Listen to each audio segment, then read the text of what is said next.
What happens when the most powerful man in the empire publicly destroys the one woman fate chose for him?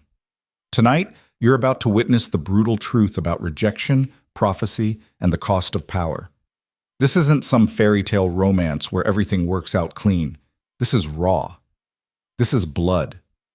This is what happens when an alpha king decides the crown matters more than his soul. Stay until the end, because what Lucien does after rejecting Aurelia will shatter everything you think you know about strength. Hit that like button and drop your city in the comments so I know my tribe is watching. You're going to need each other for this one. The silver moon hung over Blackthorn's citadel like a judge waiting to deliver sentence. Lucien Ravenor stood motionless on the balcony overlooking the throne hall, watching hundreds of nobles flood through the massive obsidian doors below. War drums pounded through the volcanic stone walls. Giant banners bearing the Ravenor crest rippled in the evening wind. The Empire had been waiting for this night for 3 years. Tonight, the Alpha King would finally choose his queen. His reflection stared back from the polished black stone. 28 years old, 6 feet 4 inches of controlled violence wrapped in ceremonial armor, golden eyes that had watched men die without blinking. A jaw carved from the same unforgiving stone as the citadel itself. He looked like his father. That was the problem. Footsteps approached from behind, heavy boots, military precision. Commander Kael stopped 3 paces away and waited. The old wolf knew better than to speak first when Lucien stood like this. Silent. Watching. Calculating. Finally, Lucien spoke without turning. "You confirmed the guest list. Every noble house in the empire, my king, plus the outer provinces. The Vale family arrived this afternoon." Lucien's jaw tightened microscopically. The only tell he allowed himself. The Vale bloodline is disgraced. Why would they send anyone? Kyle shifted his weight. Because you invited every eligible woman in Moonfire. The invitation didn't exclude traitor families. Smart politics. Stupid mercy. Lucien turned from the balcony. The ceremonial armor caught the torchlight, black steel etched with silver wolves. The weight of it pressed against his shoulders like the empire itself. How many daughters are downstairs right now, Kael? How many women dressed in gold in desperation, praying I look their direction? The commander's face remained neutral. 73, according to the guest registry. 73 families who think their daughter can handle wearing a crown forged in blood. Kael said nothing. He'd served House Ravenor for 30 years. He knew when his king needed silence instead of answers. Lucien walked past him toward the inner chamber where his aunt waited. Queen Regent Celine Ravenor stood beside the throne, her slender fingers tracing the armrest like she owned it. Silver hair pulled back severe, eyes like chips of ice. She smiled when Lucien entered. The expression never reached her eyes. "You look magnificent, nephew. Every inch the conqueror your father was. My father died bleeding in a ditch outside the southern wall. Magnificent didn't save him." Celine's smile didn't falter. No, but power did. He held this empire together for 22 years before the rebellion. You've held it for 6. That's the difference between a good king and a great one. Lucien moved to the throne but didn't sit. The massive chair loomed behind him. Black volcanic stone carved with wolves devouring their enemies. Cushions the color of dried blood. "You really think tonight matters," he said quietly. "You think choosing some noble daughter will stabilize the court?" "I think," Celine replied, stepping closer, "that the empire needs to see strength, continuity, a dynasty that extends beyond one man. Your father understood that. My father understood violence. He didn't understand people. Then it's fortunate you inherited his capacity for both." The words landed like a blade between ribs. Precise. Cutting exactly where intended. Lucien stared at his aunt. The woman who raised him after his parents were murdered, who taught him strategy, politics, and the brutal mathematics of ruling wolves who respected only dominance and fear. She'd been more mother than his actual mother ever managed, and she was the most dangerous person in the empire. "The gathering begins in 1 hour," Celine continued, her voice smooth as poisoned wine. "The nobles expect a spectacle. Give them one. Choose someone beautiful and politically valuable. Bed her within the month. Produce an heir within the year. Show the empire that House Ravenor continues regardless of prophecy or superstition." Lucien's eyes narrowed. You don't believe in the prophecy. Celine laughed, a cold sound without joy. I believe in power, and I believe that prophecies only matter when weak men use them as excuses for weakness. You're not weak, Lucien. Don't pretend to be.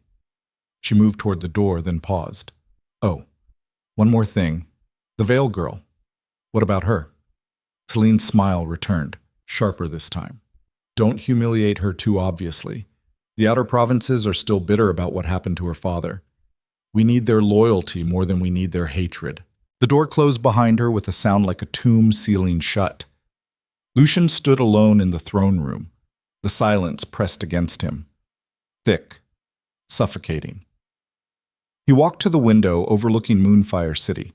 Thousands of lights stretched toward the horizon, each one a life, a family, a person who counted on him to keep the empire from tearing itself apart the way it almost had during the last rebellion. The rebellion that started because his father chose love over duty. The prophecy had been carved into the Ravenor crypt for 11 generations. Simple words, brutal meaning.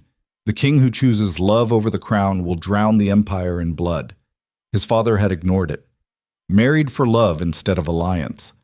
3 years later, half the noble houses rose in rebellion. 4 provinces burned. 30,000 dead. His parents murdered in the chaos. Lucien had been 12 years old when he found their bodies. He'd spent 16 years building himself into something his father had never been. Cold. Calculated. Untouchable. A king who ruled through strength instead of sentiment, and tonight, he would prove it. The throne hall doors opened to fanfare that shook the citadel walls. Lucien descended the obsidian stairs as hundreds of nobles turned to watch. Every face carried the same expression: hunger, ambition, fear wrapped in expensive silk and forced smiles. He took his place on the throne. The weight of it settled into his bones like it belonged there. The ceremony began. One by one, noble daughters approached, each one more beautiful than the last, each one dressed to kill, literally. These were wolves in human skin, predators who understood that marrying the king meant access to power that could reshape bloodlines for generations. Lady Cordelia of House Thornheart. Stunning, politically connected, eyes like a snake evaluating prey. Lady Seraphina of House Darkwater. Elegant, wealthy. Her smile promised pleasure and violence in equal measure. On and on. 73 women. 73 families offering their daughters like sacrifices to a god who didn't care if they lived or died after producing the required heir. Lucien felt nothing.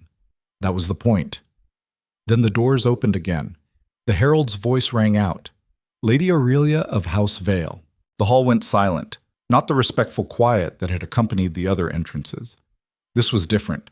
Shock, confusion, barely concealed contempt. Because everyone knew what House Vale represented. Traitors, cowards, a bloodline stained by dishonor. Aurelia walked into that silence like she was walking through fire. Lucien saw her and everything stopped. She wasn't dressed in gold or silk, simple gray fabric that looked almost like mourning clothes. Dark hair pulled back without ornament. No jewelry except a single silver pendant at her throat. She moved with quiet dignity through a room full of people who wanted her to disappear. And her eyes, emerald green, sharp with intelligence, fixed directly on him without fear or hesitation. Most people looked at Lucien and saw a weapon, a monster wearing a crown. Aurelia looked at him and saw something else entirely. The mate bond struck like lightning splitting an oak tree. One moment, Lucien sat untouchable on his throne. The next, every cell in his body screamed recognition. The wolf inside him erupted with savage certainty. Mine. Protect. Claim, keep. The connection slammed through him so violently, he gripped the throne armrest to keep from staggering. Heat flooded his chest. His vision sharpened, every sense focused exclusively on the woman standing 30 feet away. Aurelia gasped. Her hand flew to her chest, color drained from her face. She felt it too. The entire throne room understood what had just happened. A mate bond. The rarest connection among wolf bloodlines. The one thing fate decided instead of politics or power. Irreversible. Absolute. Nobles whispered frantically. Some looked delighted, others horrified. A few ambitious fathers looked ready to murder someone, because if Lucien claimed Aurelia as his mate, every political alliance in the room became worthless. Celine appeared at the edge of Lucien's vision. Her expression remained neutral, but her eyes burned with cold fury. The prophecy hung in the air like smoke from a funeral pyre. The king who chooses love over the crown will drown the empire in blood. Every eye in the throne hall fixed on Lucien, waiting, watching, holding their breath. This was the moment that would define his reign, the choice between fate and duty, between what his wolf demanded and what the empire required. Lucien looked at Aurelia, really looked at her, saw the hope flickering behind carefully constructed walls, saw the strength it took to walk into this hall knowing everyone considered her beneath them, saw the woman fate had chosen for him, and saw the empire his father had nearly destroyed by making the exact same choice. Lucien rose from the throne. The movement drew absolute silence. He descended the steps slowly. Each footfall echoed through the massive chamber.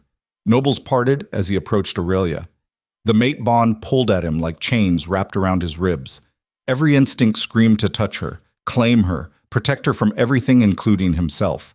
He stopped 3 feet away, close enough to see the pulse hammering at her throat, close enough to smell lavender and something uniquely her, close enough to feel the bond trying to complete itself. Aurelia met his eyes without flinching.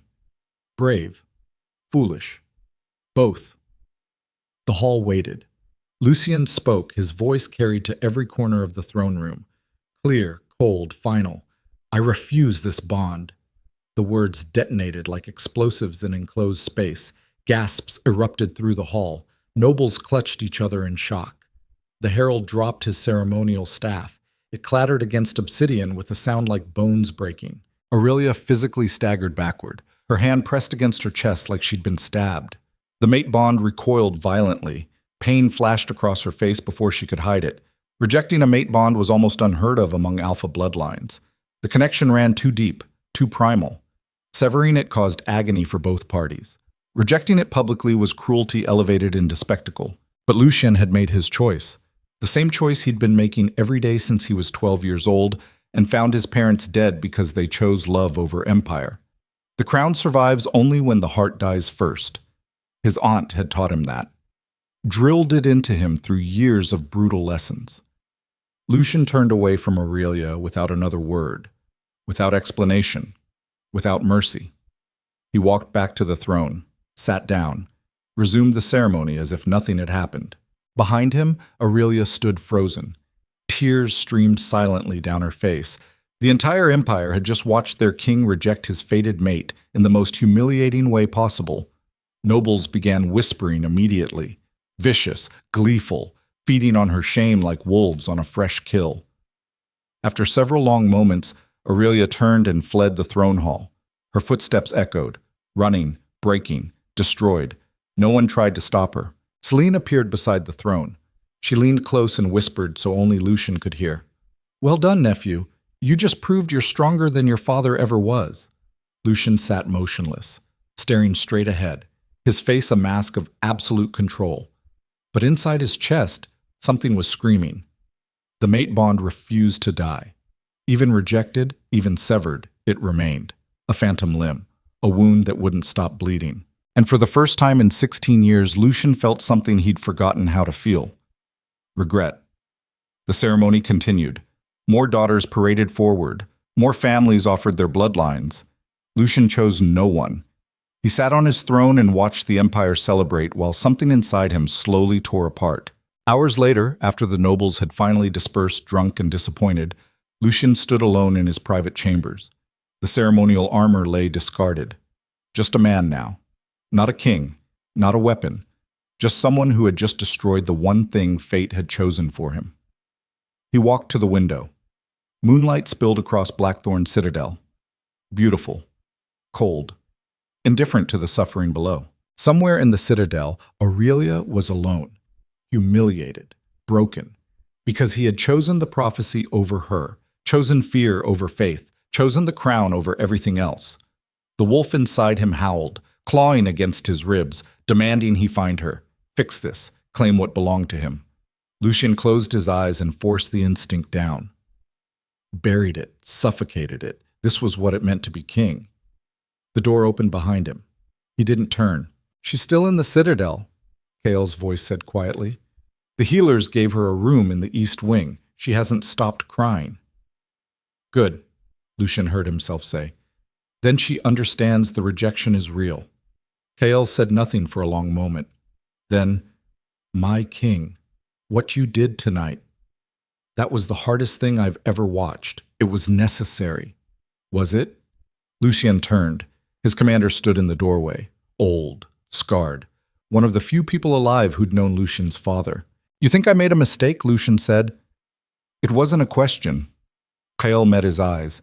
"I think you made a choice. Whether it's a mistake depends on whether you can live with it. I can live with anything if it protects the Empire." "Can you?" "Because that girl downstairs just had her heart torn out in front of everyone. And you're standing here looking like something's eating you from the inside out." Lucien's jaw clenched. "Get out." Kale didn't move. "I served your father. Watched him fall in love. Watched him ignore the prophecy. Watched him get everyone killed because he thought love mattered more than survival. You're right to be afraid of that. But there's something you should know." "What?" "The night before he died, your father told me he didn't regret choosing your mother, even knowing how it ended, even watching the Empire burn. He said some things are worth dying for." Lucien's eyes flashed gold. "Dangerous. Then he was a fool. Maybe. Or maybe he understood something you haven't learned yet. And what's that?" Kale moved to the door, paused, looked back. "That a king who's terrified of weakness becomes the easiest man in the world to control." The door closed. Lucien stood alone again. The words hung in the air like smoke. He walked to his desk, poured whiskey, drank it without tasting, poured another. The mate bond pulsed in his chest. Faint now. Damaged. But still there, still connecting him to a woman 3 floors below who was crying because he had publicly destroyed her. Lucien closed his eyes and felt something he hadn't allowed himself to feel in years. Not regret anymore. Fear. Because deep down, beneath the armor and the crown and the carefully constructed control, a terrible question whispered through his mind. What if rejecting Aurelia wasn't the strong choice? What if it was just the coward's way of avoiding the one thing that could actually save him? 3 days passed. Aurelia remained in the citadel. The healers kept her in the east wing, supposedly recovering from the shock of the rejection. In reality, she had nowhere else to go. House Vale was disgraced. Her father executed for treason 3 years ago. Her family's land seized. Her mother dead from grief. Aurelia survived by becoming a healer, skilled enough that even nobles who despised her bloodline couldn't afford to exile her completely. But after the public rejection, even that fragile protection crumbled. Nobles mocked her openly in the corridors. Court women whispered when she passed. Servants avoided her gaze out of pity or contempt. They called her the rejected queen. Lucien heard the rumors, ignored them, buried himself in ruling, council meetings, military reports, border disputes, anything to avoid thinking about the woman whose pain he felt echoing through his chest every night. Because the mate bond refused to die, even rejected, even severed. The connection remained, faint, damaged, but real. But every sleepless night, Lucien felt traces of her grief, her rage, her shattered trust. The deeper he tried burying himself in work, the stronger the phantom sensation became. It was driving him slowly insane. On the 4th day, Celine requested a private audience. They met in the war room. Maps covered the table. Pieces representing armies, territories, allegiances. The game his aunt had taught him to play before he could read. Celine studied the board with the focus of a master predator. "The outer provinces are restless," she said without preamble. "News of the rejection spread faster than we anticipated. Some houses are calling it an insult. They're saying you humiliated one of their own for political theater." Lucien moved a piece representing the northern garrison. "Then they're smarter than I gave them credit for." "This isn't a joke, Lucien. 3 minor lords have already withdrawn from court. If we lose the outer provinces, the empire fractures. We won't lose them. Fear keeps them loyal, fear and respect. You have their fear, but respect requires consistency. Right now you look unstable. A king who publicly rejects his fated mate appears either cruel or weak. Neither inspires confidence. Lucien's hand stilled over the map. What would you have me do? Apologize. Claim her.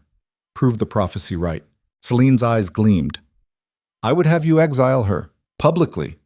Make it clear the rejection was about her unworthiness, not your weakness. Turn her into an example. Traitor bloodlines don't deserve royal consideration. She's a healer, not a threat. She's a symbol. And symbols are more dangerous than armies when they represent the wrong ideas. What ideas? That fate matters more than power, that love overrides duty, that kings can afford to be soft. Lucien's jaw clenched. I'm not soft. Then prove it. Exile the girl. Show the Empire you're committed to strength over sentiment.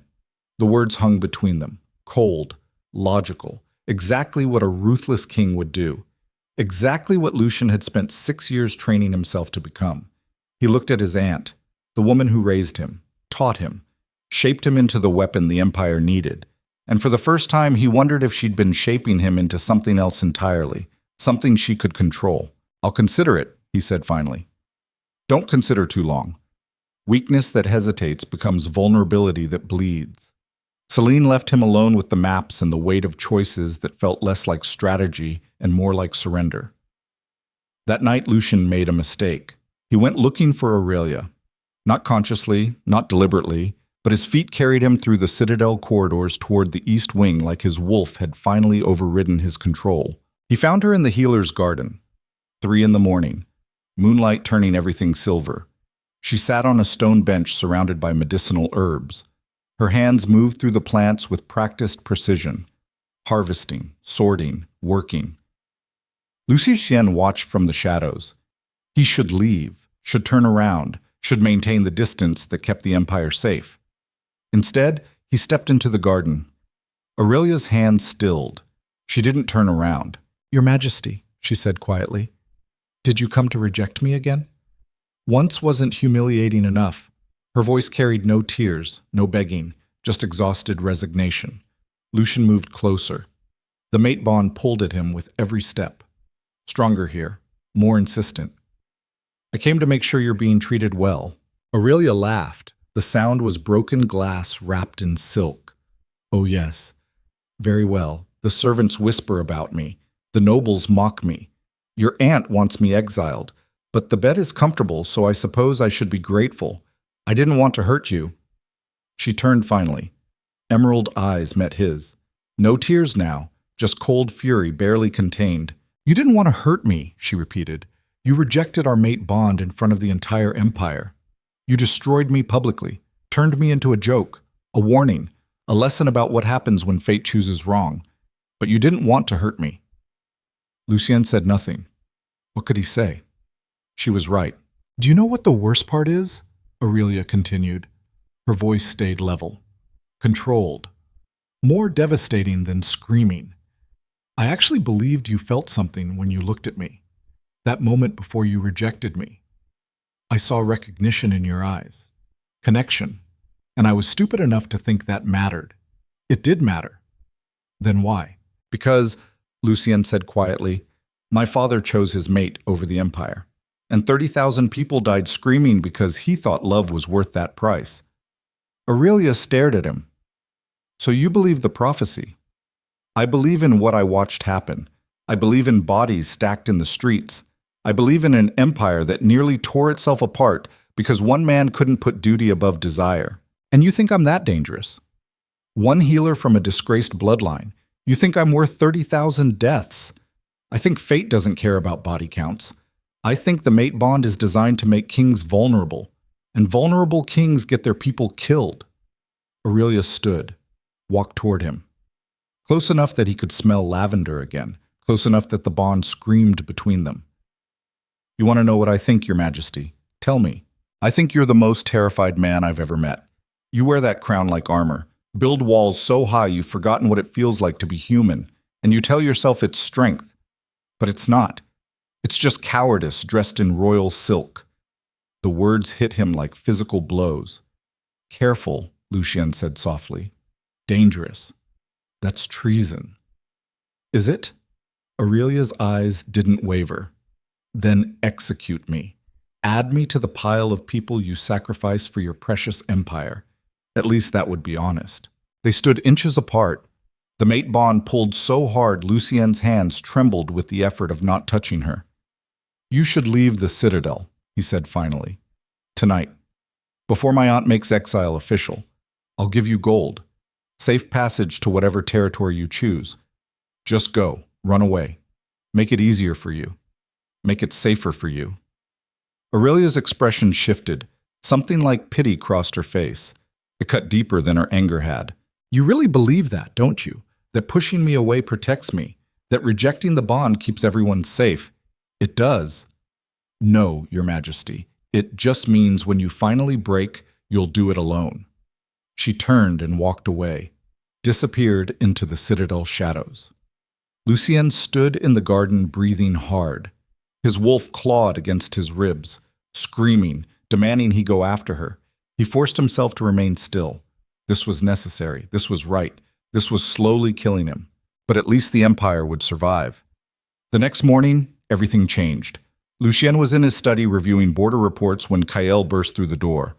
The old commander never burst anywhere. My king, we have a problem. Lucien looked up.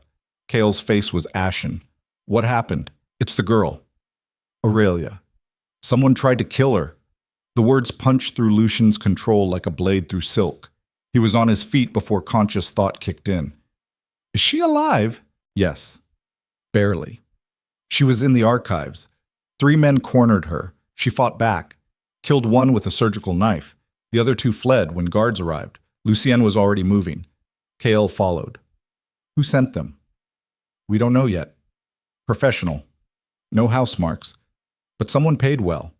This wasn't random. They reached the archives. Guards surrounded the entrance. Blood stained the floor in dark pools. Aurelia sat against a bookshelf. Her hands were covered in blood. A healer worked on a gash across her shoulder. She looked up when Lucien entered. Their eyes met. And in that moment, Lucien understood 3 things with absolute clarity. First, someone wanted Aurelia dead specifically because rejecting her hadn't been enough. Someone needed her gone entirely. Second, the mate bond he'd tried severing was still strong enough that seeing her bleeding nearly brought him to his knees. Third, politics and prophecy and fear didn't matter anymore, because whoever tried to kill his mate had just made the worst mistake of their very short remaining life. Lucien crossed the archive, knelt beside Aurelia. His hand lifted toward her face before he could stop himself. Who did this? He said quietly. Deadly. Aurelia held his gaze. I don't know. They didn't introduce themselves before trying to cut my throat. The healer wisely backed away. Lucien examined the wound on Aurelia's shoulder. Deep, professional, meant to disable before killing. Rage flooded through him, pure, primal. His wolf surged so close to the surface his eyes flickered gold. Find them, he said, without looking away from Aurelia. Kael, find everyone involved. Bring them to me alive. My king. Alive, Kael. I want to hear them scream before they die. The old commander nodded and left. Guards followed. Lucien and Aurelia were alone except for the blood pooling on ancient stone. You came, she said softly. I didn't think you would. I heard you were hurt. You rejected me. Publicly, cruelly. Why would it matter if someone finished what you started? The words were designed to wound. They worked. Lucien's hand finally touched her face, gentle, reverent, everything his public rejection hadn't been. It matters, he said roughly, because even if I can't claim you, I won't let anyone else hurt you. That doesn't make sense. I know.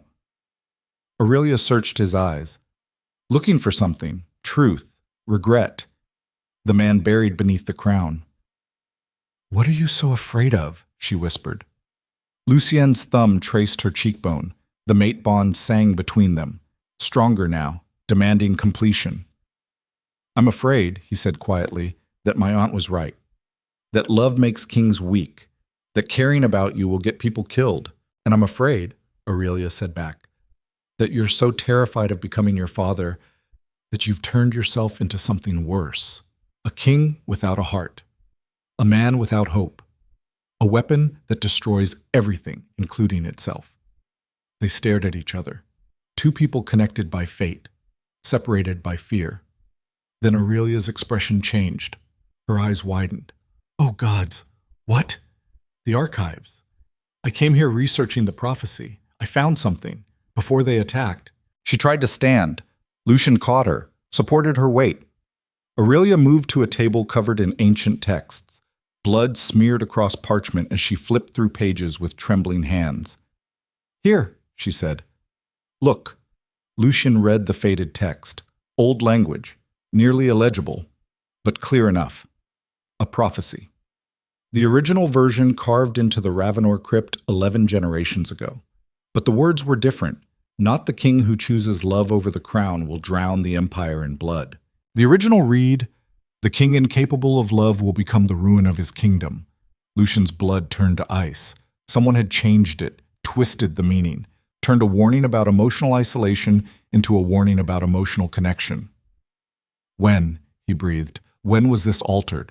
Aurelia pointed to a notation in the margin. 60 years ago.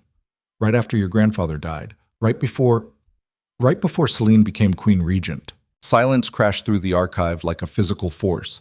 Lucien's mind worked through the implications with brutal efficiency. His aunt had manipulated the prophecy, fed him lies his entire life, shaped him into something she could control by making him terrified of the one thing that could actually free him.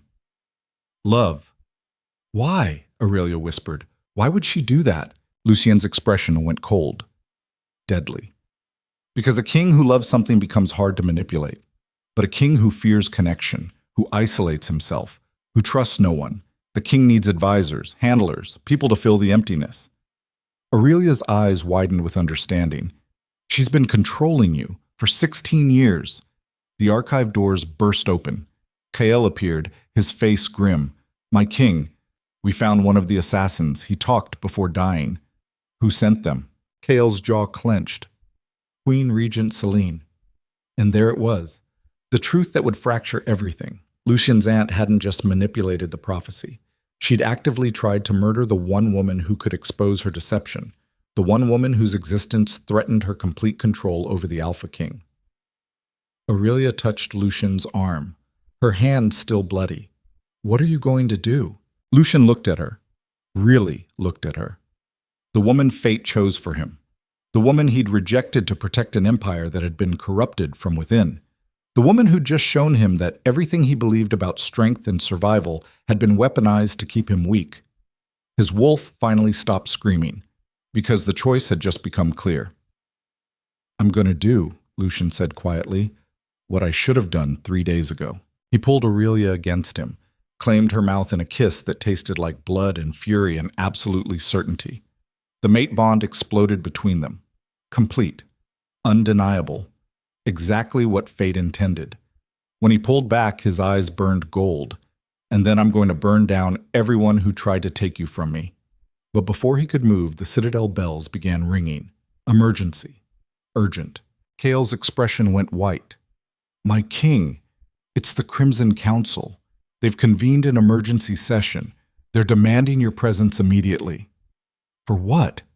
Kael's voice shook.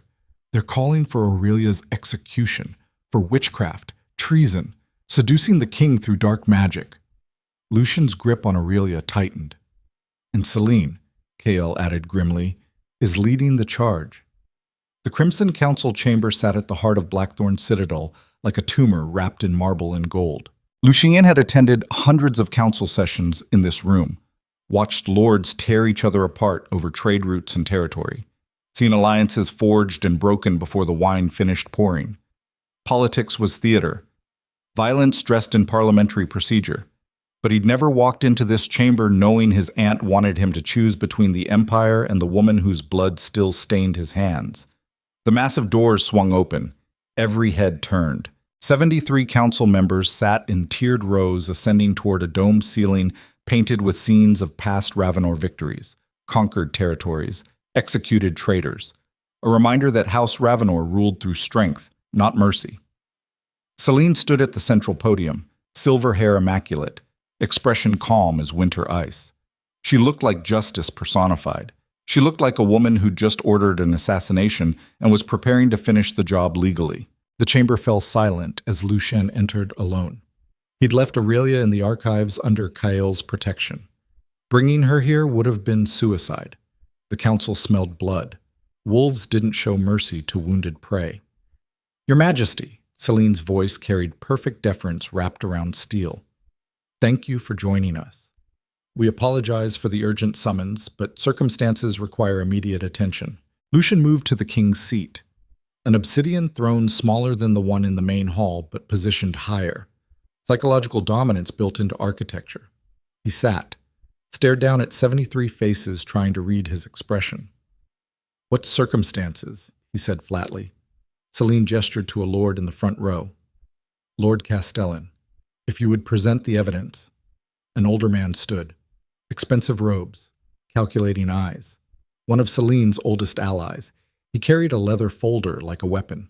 Your Majesty, this council has uncovered disturbing information regarding Lady Aurelia of House Vale. Information that suggests she has used forbidden practices to manipulate your judgment. Lucien's expression didn't change. His wolf pressed against his ribs, listening, evaluating threat levels. What forbidden practices? Castellan opened the folder. 3 witnesses have testified that Lady Aurelia was seen in the Eastern Market District purchasing rare herbs, substances known to be used in binding enchantments, love spells designed to override free will and create false mate bonds.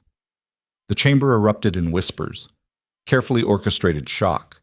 This was theater. Everyone here already knew what Castellan would say. That's an interesting accusation, Lucien said quietly. Do you have proof these purchases occurred? Or just testimony from unnamed witnesses? The witnesses are sworn council members, Castellan replied smoothly. Their word carries legal weight. Their word carries political motivation. Try again. Celine stepped forward. Her voice remained gentle, almost maternal. Lucien, I understand this is difficult. The spell's effects make victims defensive of their manipulators. That's how binding enchantments work. They create artificial attachment that feels real. I rejected the mate bond 3 days ago, publicly. If Aurelia had enchanted me, that rejection would have been impossible. Unless, Celine countered, the enchantment was designed to activate slowly, building over time. You rejected her initially because your natural resistance was still strong. But now, after exposure, after she deliberately placed herself in danger to create a rescue scenario, she let the implication hang. You're suggesting, Lucien said slowly, that Aurelia arranged her own assassination attempt. I'm suggesting that a woman from a traitor bloodline might use any method available to secure power, including sacrificing a hired thug to create the illusion of persecution.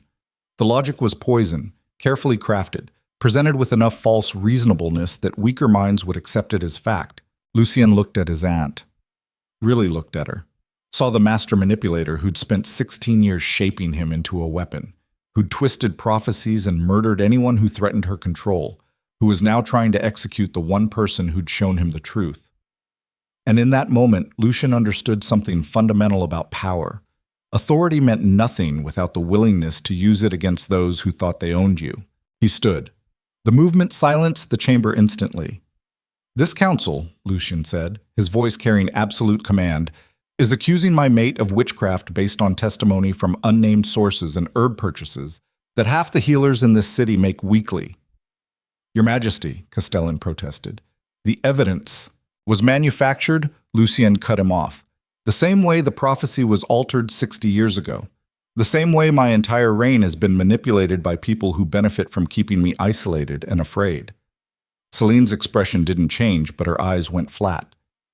Dangerous. Lucien, she said carefully, you're not thinking clearly. The bond's influence. The bond is real, Lucien interrupted. Fate given. Not created through herbs or spells or political theater. And the only person in this room who's used manipulation to control an Alpha King is you. Gasps erupted through the chamber. Council members looked at each other in shock.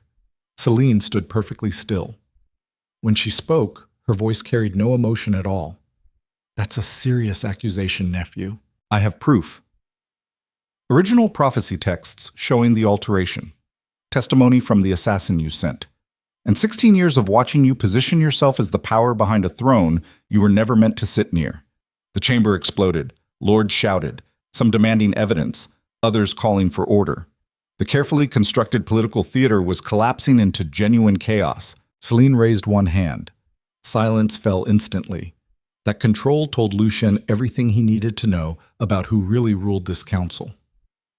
Very well, Celine said quietly. If you believe I've acted against the crown's interests, you have the authority to investigate. But that investigation will take weeks, months perhaps. And in the meantime, the question of Lady Aurelia's alleged crimes remains unresolved. She's committed no crimes. Then you won't object to a formal inquiry, purely procedural. To satisfy the council's concerns, we'll convene a tribunal, hear evidence from all sides, render judgment according to imperial law. It sounded reasonable. It was a trap.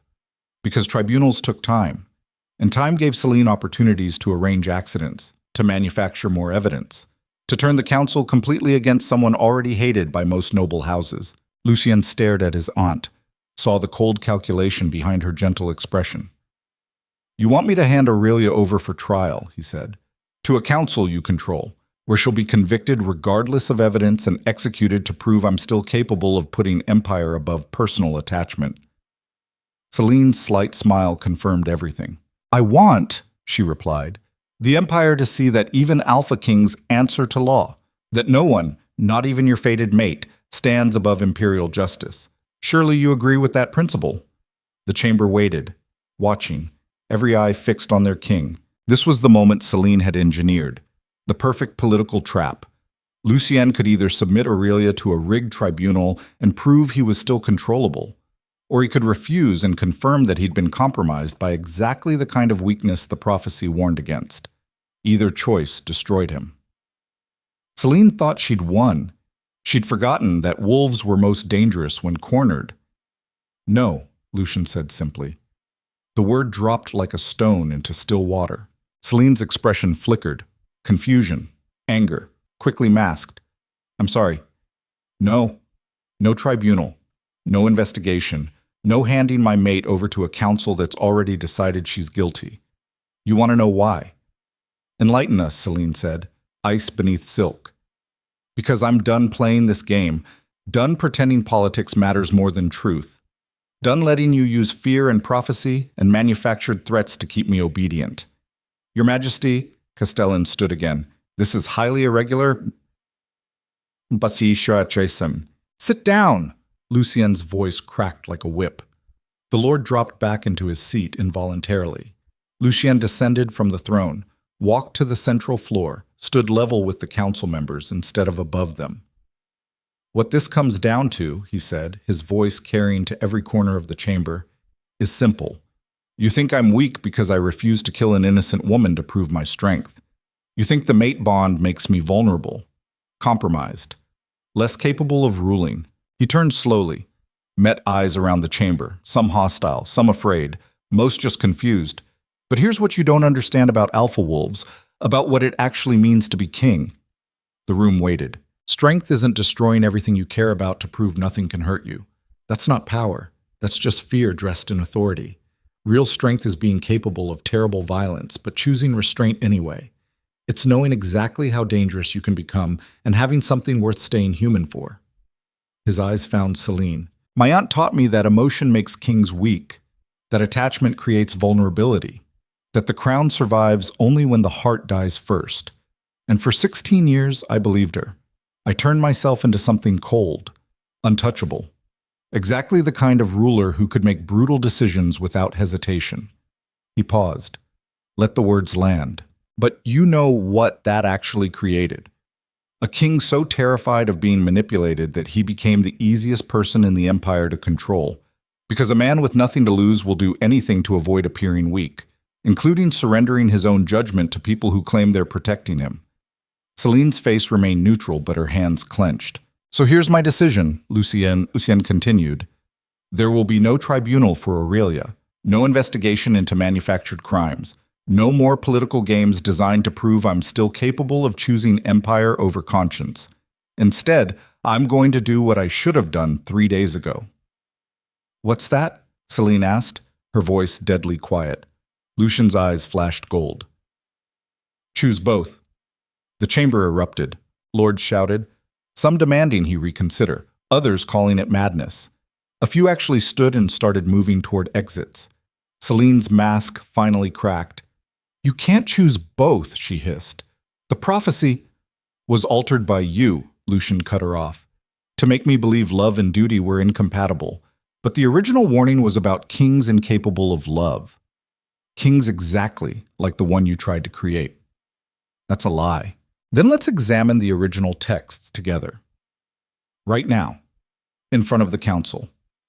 Unless you'd prefer to explain why you ordered 3 assassins to kill a woman whose only crime was discovering your deception. Silence crashed through the chamber. Celine stared at Lucien. Calculation flickered behind her eyes. Evaluating, measuring, deciding whether she could still salvage this. Then she smiled. It was the most terrifying expression Lucien had ever seen on a human face. You think you've won, she said quietly. You think claiming your mate and defying the council makes you strong. But you've just made a critical mistake, nephew. What mistake? You've shown the Empire that you're willing to tear it apart for one woman. You've confirmed every fear the prophecy represented. And now every noble house in Moonfire knows that controlling Aurelia means controlling you. The words landed like poison. Because she was right. The moment Lucien publicly chose Aurelia, he'd created a target. Every enemy, every ambitious lord, every faction that wanted leverage over the Alpha King now knew exactly where to apply pressure. Celine saw the recognition in his eyes. Her smile widened. So, go ahead, she continued. Keep your little healer. Claim your mate bond. Play at being a king who can balance love and duty.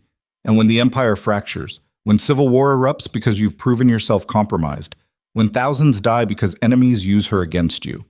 She leaned close, whispered so only Lucien could hear. Remember that I warned you. Remember that every death is yours to carry. And remember that your father believed love was worth any price too. She pulled back, addressed the chamber. This council stands adjourned. His Majesty has made his position clear. We will reconvene in 3 days to discuss the implications of tonight's decisions.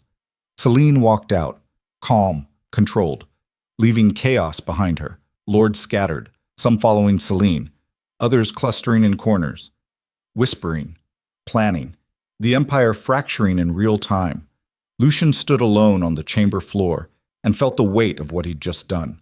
Kael appeared at his shoulder, silent, waiting. I just started a civil war, Lucien said quietly. Maybe. Or maybe you just stopped pretending you weren't already in one. Lucien turned. His commander's scarred face showed no judgment, just grim acceptance. She's right, though, Lucien said. Every enemy will come for Aurelia now. Use her to break me. I've made her the most valuable target in the Empire. Then we protect her. How? Station guards? Lock her in a tower. Turn her into a prisoner to keep her safe. That's not a life. Kael's expression hardened. No. But neither is watching you slowly destroy yourself trying to be something you're not. Your father's mistake wasn't loving your mother.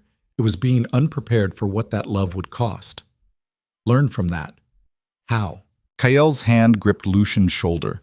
By being the kind of king who's strong enough to protect what matters without losing the capacity to rule. Your aunt wants you to believe those things are incompatible. Prove her wrong. The old wolf left Lucien alone with his thoughts and the echoing silence of political catastrophe. Lucien walked back through citadel corridors. Nobles watched him pass, some with hatred, others with fear, most with confusion about what their king had just become. He found Aurelia in his private chambers. Kael had moved her there, safer, more defensible. She stood at the window overlooking Moonfire City, still wearing the blood-stained healer's dress, the gash on her shoulder bandaged but visible. She turned when he entered, searched his face. You told them, she said. Not a question. I told them everything, the altered prophecy, the assassination, my aunt's manipulation, all of it. And now half the council thinks I'm compromised. The other half thinks I'm insane. Celine walked out planning my destruction. And I've made you a target for anyone who wants leverage over the Alpha King. He moved to the window, stood beside her, close enough to feel the mate bond humming between them. So I need you to understand something, Lucien continued. his voice rough. What I did tonight. That wasn't some romantic gesture, it was survival. Because trying to reject you was killing me slower than any blade, and watching you almost die made me realize I'd rather burn the Empire down than lose you. That's not exactly reassuring, Aurelia said quietly. It's honest. You asked what I was afraid of. This is it. I'm afraid that loving you will get people killed, that enemies will use you against me, that I'll have to choose between protecting you and protecting the kingdom, and I'm terrified that when that moment comes, I'll choose wrong. Aurelia was silent for several heartbeats. Then she reached out, took his hand. Her fingers still carried traces of dried blood. You want to know what I'm afraid of? She asked. Tell me. I'm afraid that you'll spend so much energy trying to protect me that you'll forget I chose to stand beside you knowing exactly what that meant. I'm not some fragile thing that needs constant guarding, Lucien. I'm a healer from a disgraced bloodline who survived 3 assassins with a surgical knife. Her grip tightened. So stop trying to shield me from consequences and start letting me fight beside you. Because the moment you turn me into something that needs protecting instead of someone who chooses to stay, you've already lost what makes this bond worth having. Lucien stared at her. This woman who'd walked into his throne hall knowing everyone despised her, who'd faced assassination without breaking, who looked at an alpha king and saw a wounded man worth saving. And he realized something. His father's mistake hadn't been choosing love. It had been underestimating his queen, treating her like a treasure to guard instead of an equal to fight alongside. Lucien pulled Aurelia against him, felt the mate bond settle into place, complete, unbreakable. Then we do this together, he said against her hair. No towers, no hiding.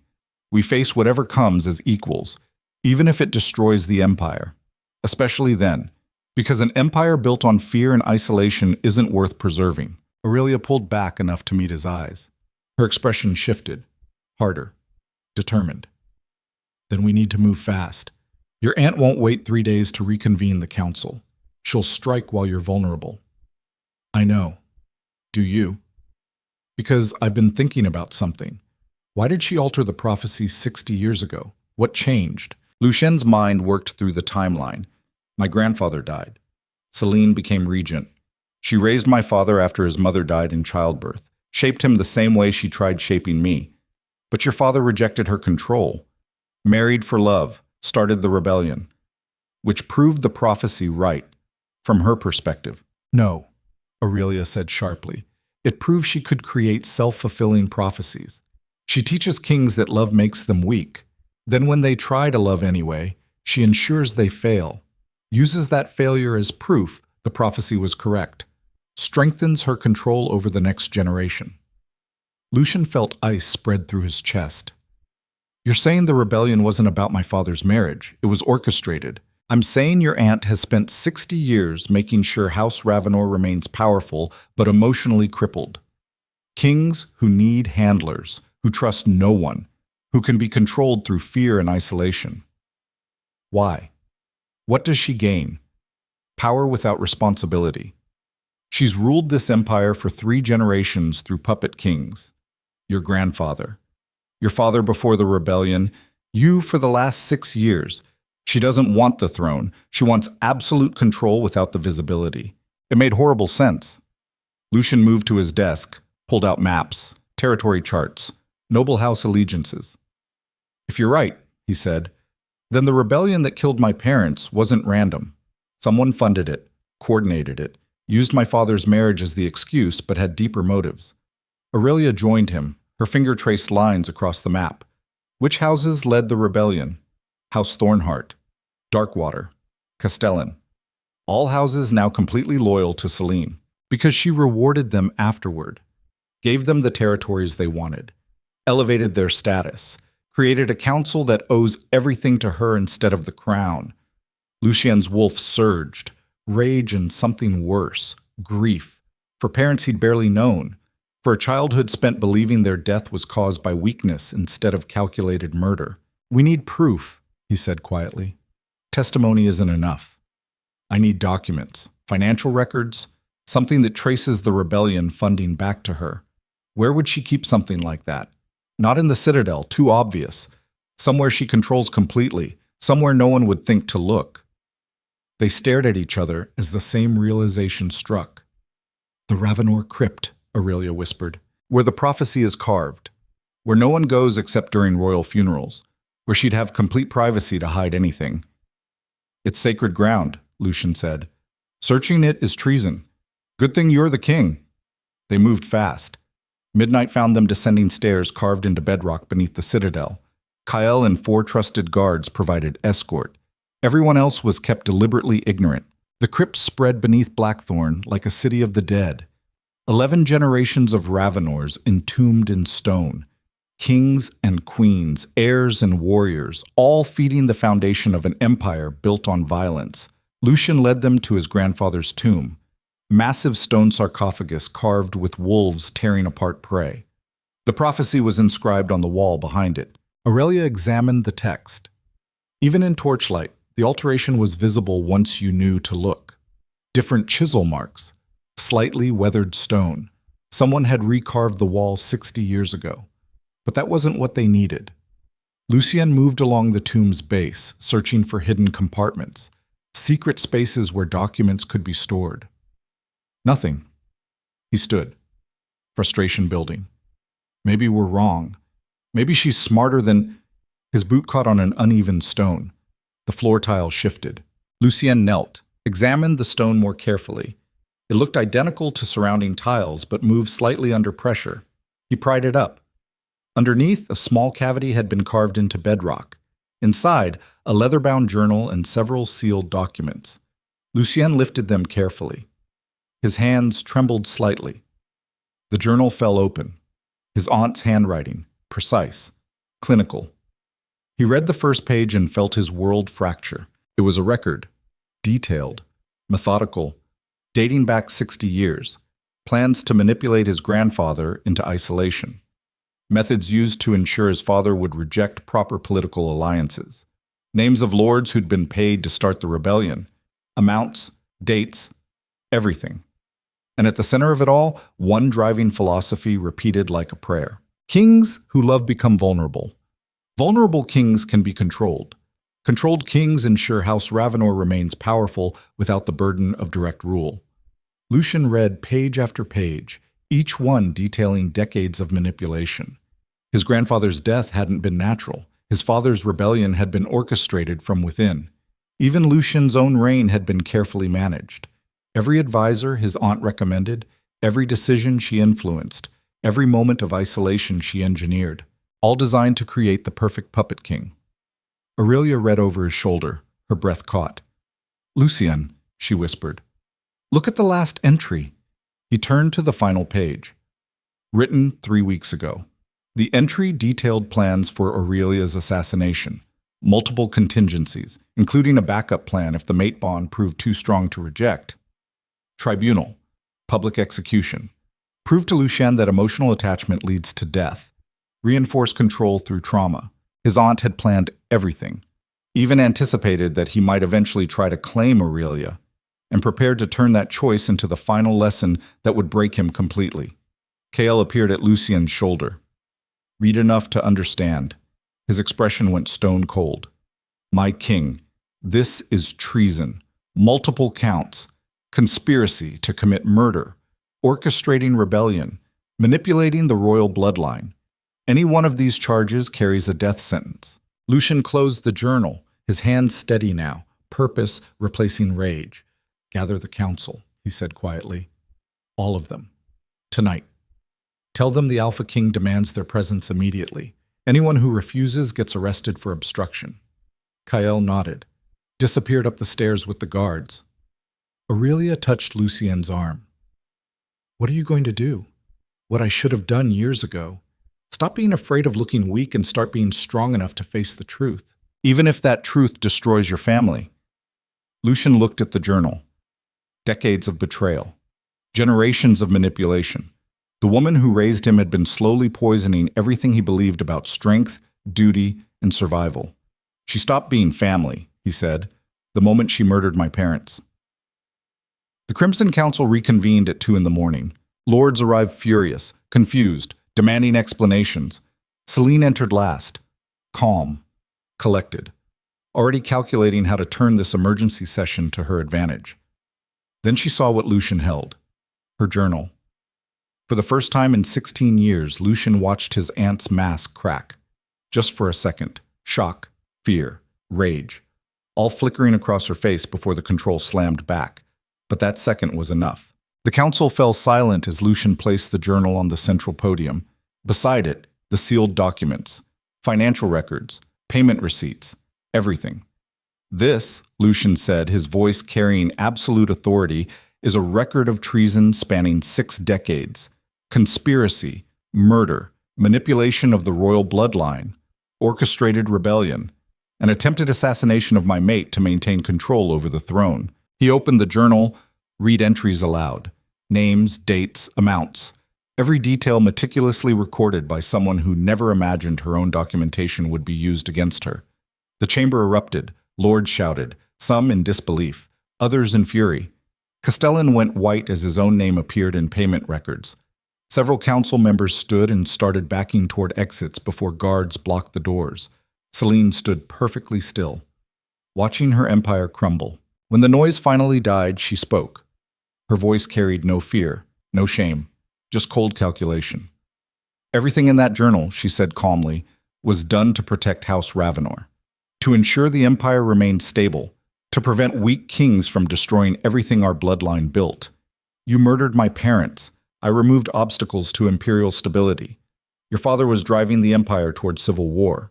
His death prevented worse bloodshed. You orchestrated the rebellion that killed 30,000 people. I created a controlled conflict that eliminated problematic noble houses and consolidated power. The empire that emerged was stronger, more unified. You've spent 60 years manipulating kings like puppets. Celine's expression shifted. Something almost like pity crossed her face. Oh, Lucien, you still don't understand. I didn't manipulate kings. I created them. Your grandfather was a drunk before I taught him control. Your father was a dreamer before I showed him reality. And you. You were a traumatized child before I forged you into something capable of ruling. She moved closer. Guards tensed, but Lucien held up a hand. Everything I did, Celine continued, was to ensure House Ravenor survived. Because here's the truth you're too young to accept. Empires aren't built by good men. They're built by those willing to make impossible choices, to sacrifice the few for the many, to embrace necessity over sentiment. You call murder necessity. I call it survival, and history will prove me right, because your father chose love and died bleeding. You're choosing love now, and you'll suffer the same fate. The prophecy warned you. I warned you, but you're too stubborn to listen. Lucien stared at his aunt, the woman who raised him, taught him, shaped everything he'd become, and saw clearly for the first time. She wasn't protecting the empire. She was protecting her own power, and she'd convinced herself they were the same thing. You're wrong, he said quietly. History won't remember you as the savior of House Ravenor. It'll remember you as the poison that almost killed it from within. He turned to the council, to lords watching with expressions ranging from horror to calculation. Queen Regent Celine Ravenor is hereby charged with high treason, conspiracy to commit regicide, murder, and crimes against the crown spanning 6 decades. The evidence is documented, irrefutable. Any council member implicated in these crimes has until dawn to surrender themselves for judgment. He looked back at his aunt. Guards moved to either side of her. You'll be held in the Citadel prison pending trial. You'll have opportunity to present defense. But know this. The empire you think you protected will survive your execution, because real strength isn't controlling others through fear and manipulation. Then what is it? Celine asked, her voice carrying genuine curiosity. Being strong enough to rule without becoming the thing you're supposed to protect people from. Celine smiled. That beautiful, terrifying expression. We'll see, nephew. We'll see how long your idealism survives contact with reality. Because the moment I'm gone, the empire will fracture. Lords will rebel, enemies will strike, and you'll finally understand why I did everything necessary to prevent exactly that outcome. Maybe. Or maybe I'll prove that kings who fight for something beyond power become harder to destroy than kings who fight for nothing at all. Celine was led away, calm, controlled even in chains. And Lucien knew she was right about one thing. This was only the beginning. The next 72 hours proved it. 4 noble houses withdrew from court entirely. 2 attempted to seize border territories. Assassins made 3 more attempts on Aurelia's life. The outer provinces erupted in protest, demanding proof the charges against Celine were legitimate. The empire teetered on the edge of civil war. Lucien barely slept. Council sessions stretched 12 hours. Military deployments, political negotiations, constant crisis management, trying to hold together an empire that suddenly realized its true ruler had been arrested. Aurelia worked beside him, not behind him, not protected in some tower, beside him in council chambers, healing injured guards, negotiating with lords who respected her intelligence if not her bloodline. And slowly, grudgingly, the empire began to stabilize, because the nobles saw something they'd never seen before. An alpha king who wasn't afraid to be human, who admitted mistakes, who fought alongside his mate instead of treating her like a political liability. Some lords respected that. Others hated it. Most were simply confused. But the bleeding stopped. On the 4th day, Kael brought news. My king, we've identified the remaining conspirators. Castellan, Thornheart, Darkwater. 5 others. All high-ranking lords with significant military backing.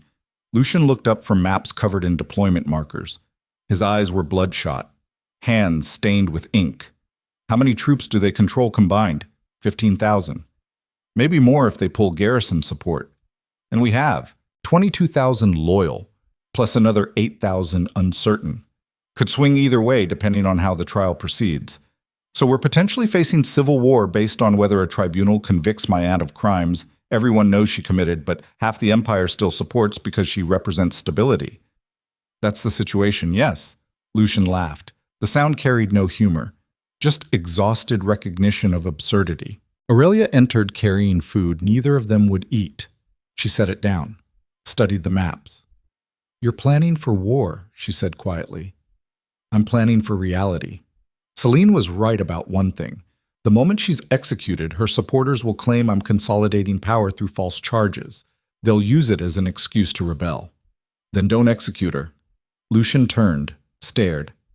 What? Aurelia met his eyes. Exile her, strip her titles, remove her from power permanently, but let her live. Show the empire you're capable of mercy even towards someone who tried to destroy you. That's weakness. No, Aurelia said firmly. Executing her is easy. It's what everyone expects. What really takes strength is being powerful enough to show restraint, to prove you're not ruled by vengeance even when vengeance is justified. Kael cleared his throat. The girl might be right, my king. Martyrs inspire rebellions. Exiled traitors just fade into obscurity. Lucien looked between them, his mate and his oldest advisor, both suggesting he do the one thing every instinct screamed against. Show mercy to the woman who murdered his parents. And in that moment, Lucien realized this was the real test. Not the public rejection, not the council confrontation. This, the choice between becoming the kind of king his aunt had tried to create or something different entirely. He closed his eyes, thought about his father, the man who'd chosen love and died for it, the man Celine had murdered to prove her point about weakness. And he thought about the prophecy, the real one. Not the altered version. The king incapable of love will become the ruin of his kingdom.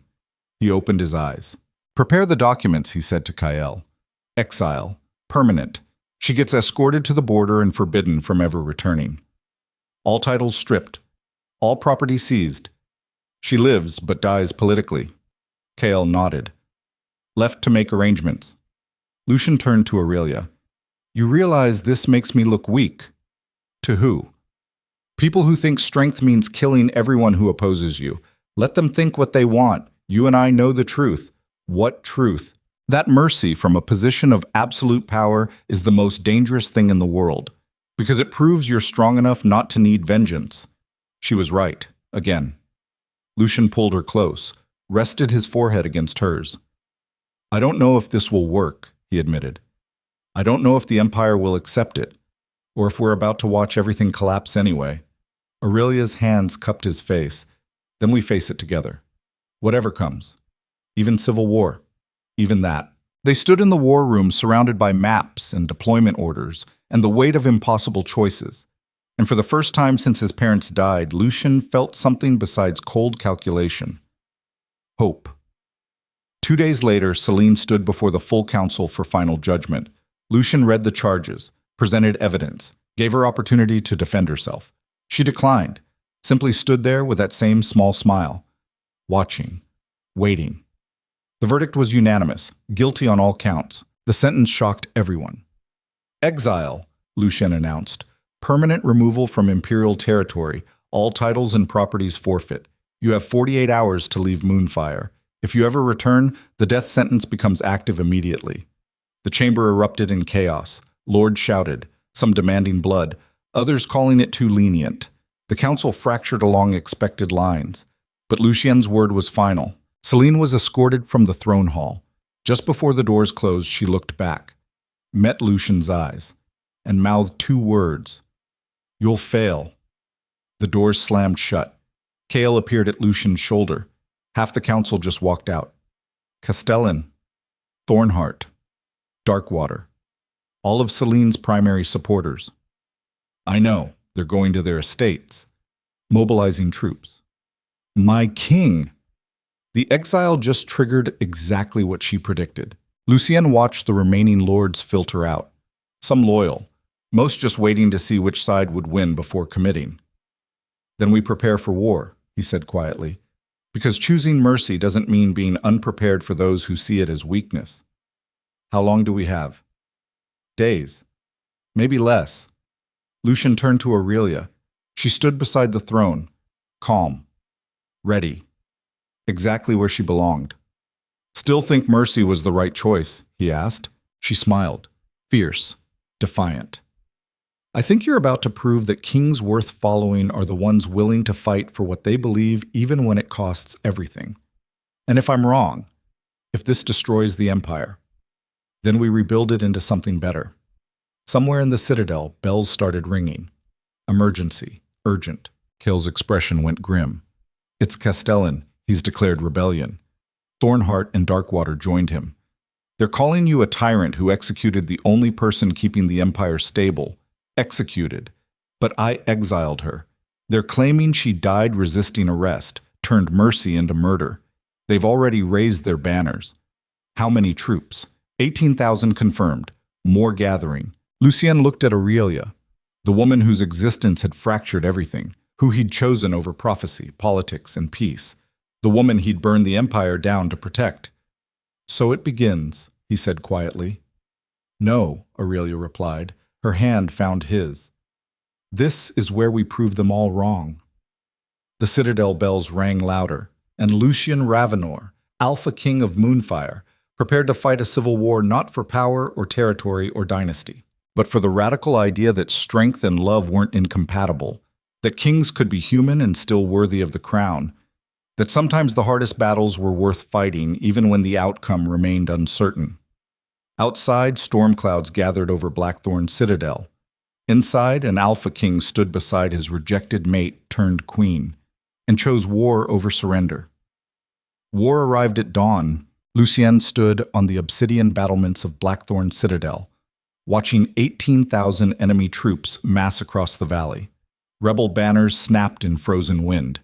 House Castellan, Thornheart, Darkwater, united under one message painted across their standards in blood red, death to the tyrant king. Below in the citadel courtyard, his own forces prepared.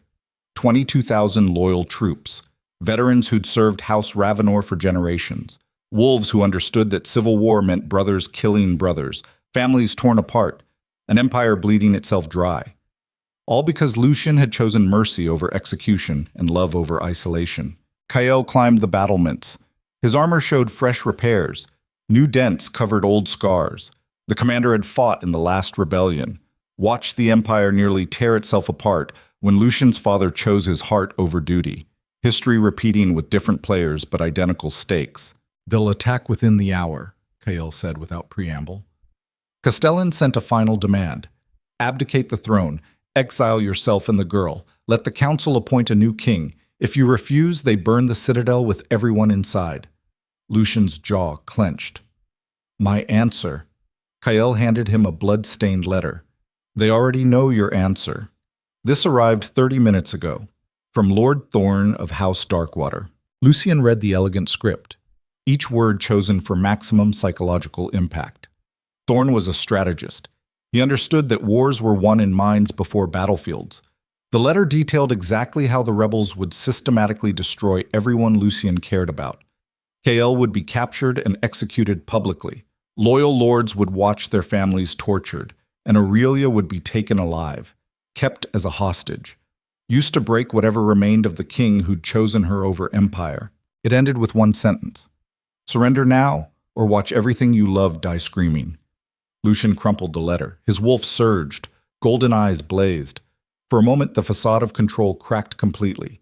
Then he forced it down, buried it. Because losing control meant losing the one thing keeping his forces unified, their faith that he could win this. "Where's Aurelia?" he asked quietly. "War room, coordinating with the healers. She's organized every medical station in the Citadel, prepared for casualties." Kael paused. "She knows what's coming, my king, and she's not running." "Of course she's not." Lucien's voice carried exhausted pride. "She walked into my throne hall knowing everyone despised her, faced assassins with a surgical knife. She's braver than most warriors I've commanded. Then we fight for her, for what you both represent." "What's that?" Kael's scarred face showed something almost like hope, the idea that strength and compassion aren't incompatible, that kings can be human without being weak. "Your aunt spent 60 years trying to prove that was a lie. Let's prove her wrong." The old commander descended the battlements, left Lucien alone with approaching war and impossible choices. But here's what neither of them saw coming. Here's the thing about betrayal that separates it from simple defeat. Defeat comes from the enemy. You expect it, prepare for it, build defenses against external threats. Betrayal comes from inside, from people you trust, people whose loyalty you never questioned, because questioning would mean admitting your entire foundation was built on sand. And when that foundation cracks, everything collapses at once. The first attack came exactly as predicted. Rebel forces surged across the valley. War drums pounded. Wolves in human skin charged toward citadel walls built to withstand sieges. Lucien commanded from the central tower, directing troop movements, coordinating defensive positions, watching thousands of his own people prepare to kill each other because politics had finally escalated beyond negotiation. The initial assault broke against citadel walls like waves against stone. Arrows darkened the sky. Burning oil poured from battlements. Screams echoed as wolves died fighting other wolves. The same species, the same empire, different ideas about who deserved to rule it. For 6 hours, the citadel held. Then everything changed. A messenger burst into the command tower, young, terrified, bleeding from a shoulder wound that suggested he'd fought through enemies to deliver his message. "My king," the boy gasped. "The southern gate. It's open." Lucien turned. Impossible. The southern gate was the most fortified position in the citadel, sealed from inside. Only 3 people had access to the mechanisms. Kael was one of them. "Who opened it?" Lucien demanded. The messenger's face went white. "Commander Kael, my king. He opened it from inside." Rebel troops are pouring through. They're already in the lower citadel, heading for the war room where Aurelia was coordinating the healers. Lucien's world stopped. Not full stopped, not frozen, but that terrible slow-motion sensation when your mind processes catastrophe faster than your body can react. Kael had betrayed him. The man who'd served House Ravenor for 30 years, who'd fought beside Lucien's father, who'd been the one constant presence through every crisis, who'd advised choosing Aurelia, who'd supported every decision that led to this moment. Kael had opened the gates, and Lucien understood with brutal clarity what that meant. This wasn't just battlefield betrayal. This was surgical, planned, executed with perfect timing to cause maximum damage. Because Kael knew every defensive position, every troop placement, every weak point in Citadel security.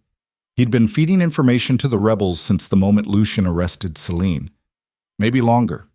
Maybe always. The realization hit like a blade between ribs.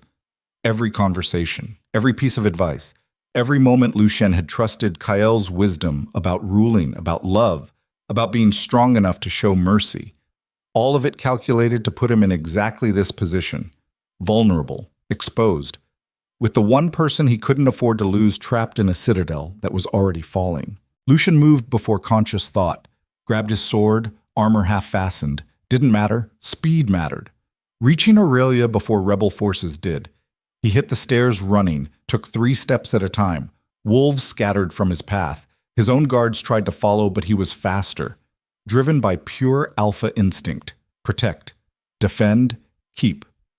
The war room was 2 floors down. He covered the distance in seconds that felt like hours, burst through the doors ready to fight an army if necessary. The room was empty. Papers scattered across tables, maps marked with defensive positions, medical supplies abandoned mid-organization. And blood. Fresh, leading toward the back exit. Lucien followed the trail.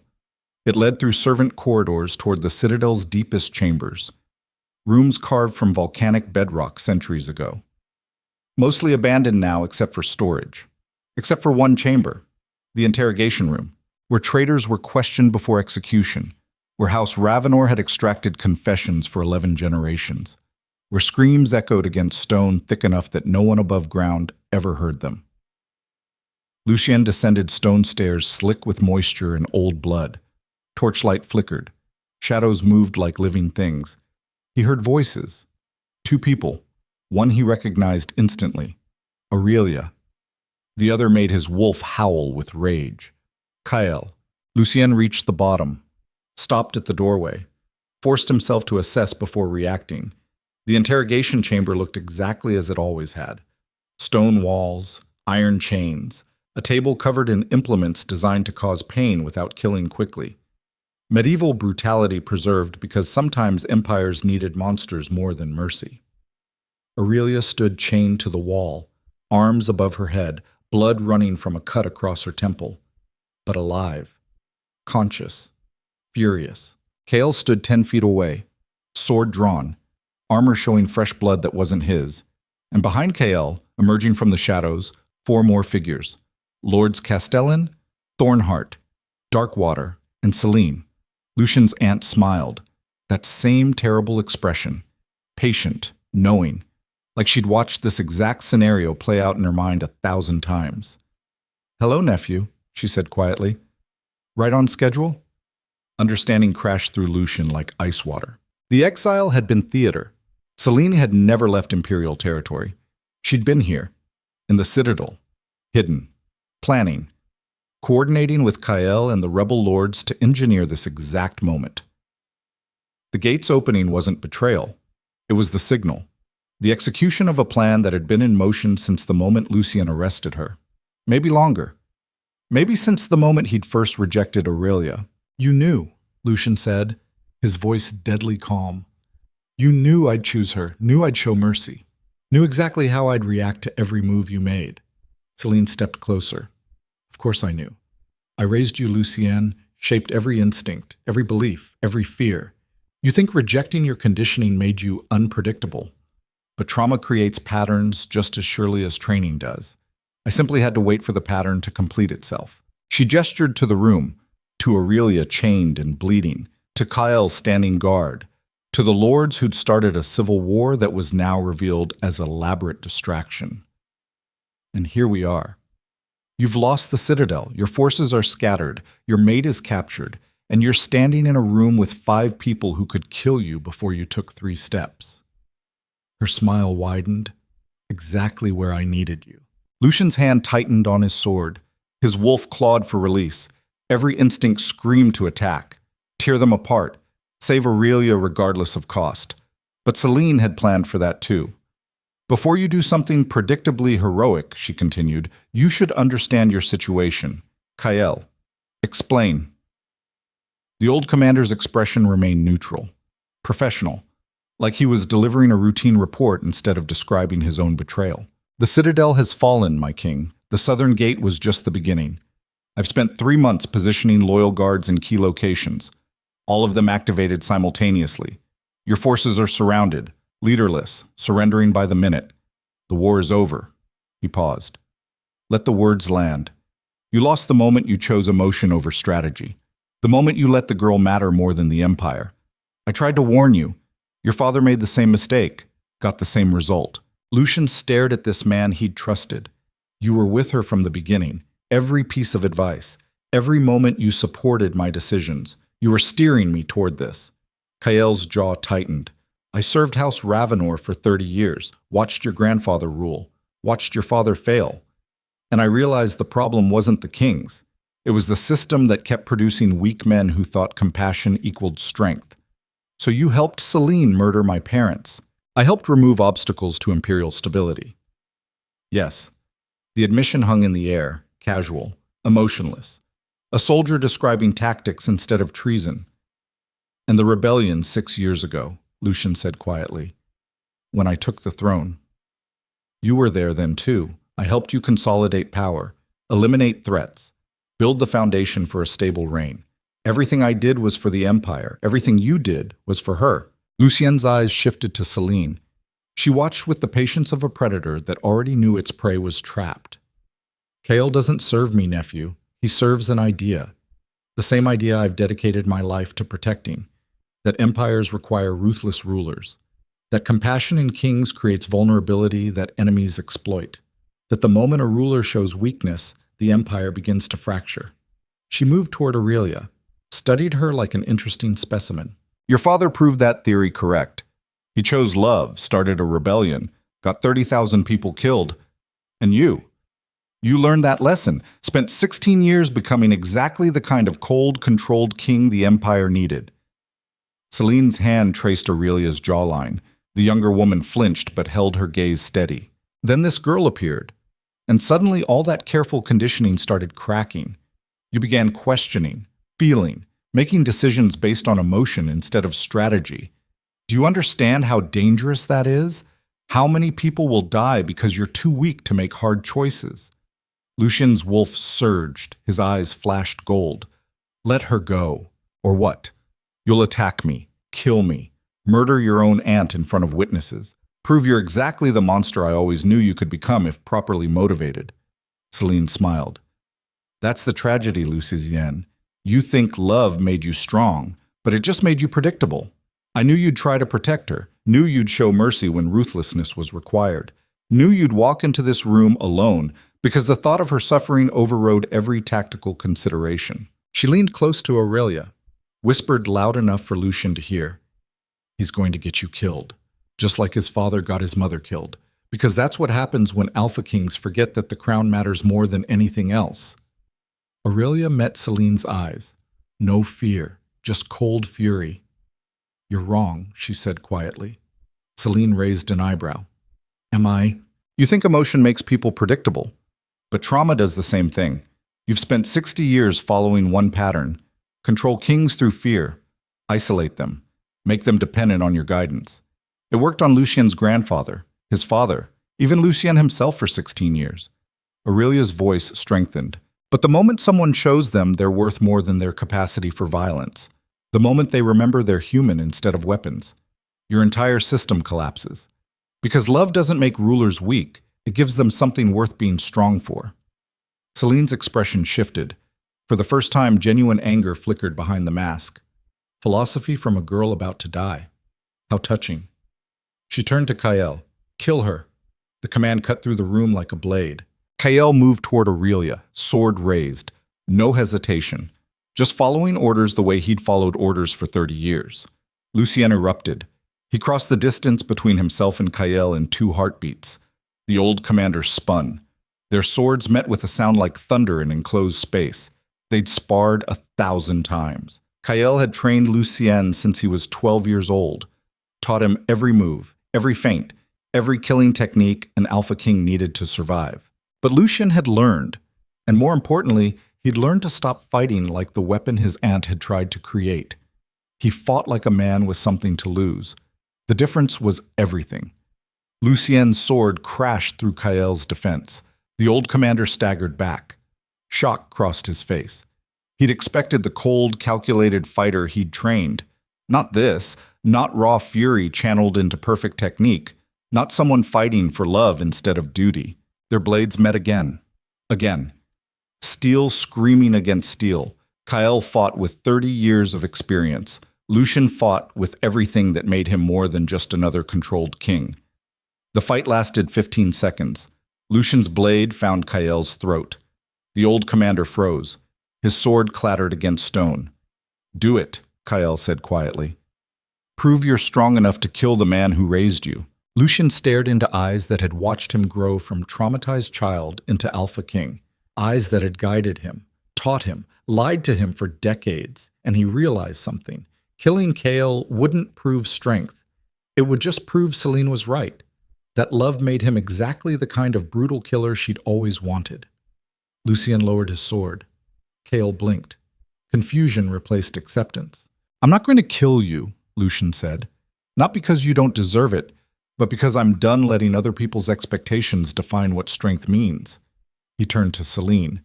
His aunt watched with narrowed eyes. "You want me to become a monster, prove that emotion makes kings dangerous, that the only way to rule is through fear and isolation. But I'm not going to give you that satisfaction." "Then what exactly do you think you're doing?" Celine asked. "You're surrounded, outmaneuvered. Your forces have surrendered. Your mate is chained. You've lost, nephew. Admit it." "No, I've just stopped playing your game." Lucien moved toward Aurelia. Castellan and Thornheart shifted, hands on weapons. But Lucien ignored them, focused entirely on the woman chained to the wall. He reached her. Their eyes met, and Aurelia smiled, small, fierce, knowing, because she understood what Lucien had finally realized. Celine's entire strategy depended on him reacting predictably, attacking, fighting, proving that love made him violent and unstable. Every move had been designed to push him toward choices that would justify his removal. But what if he simply refused? What if, instead of fighting the trap, he acknowledged it and changed the rules entirely? Lucien turned back to Celine. Lords Castellan, Thornheart, and Darkwater watched with weapons drawn. Kael remained frozen. The entire room waited for the Alpha King's next move. "You're right," Lucien said quietly. "I lost this battle.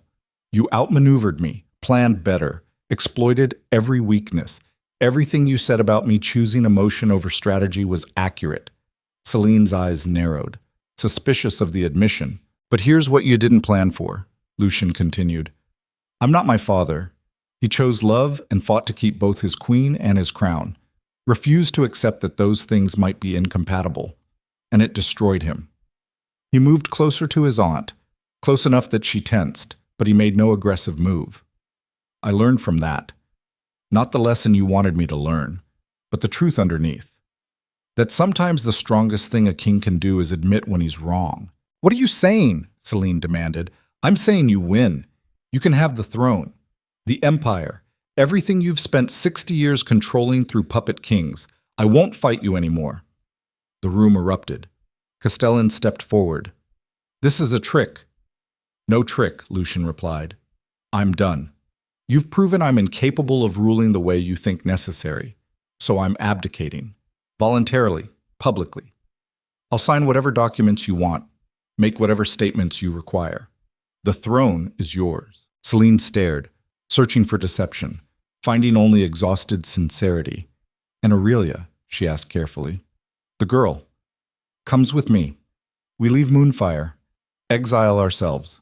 You never see us again. In exchange, the civil war ends. No more death, no more bloodshed. The empire stabilizes under whoever you choose to rule next." Lucien met his aunt's eyes. "That's the deal. Take it or refuse it. But if you refuse, I will fight, and I'll make sure that when this empire burns, everyone knows you chose destruction over accepting a peaceful surrender." Silence crashed through the interrogation chamber.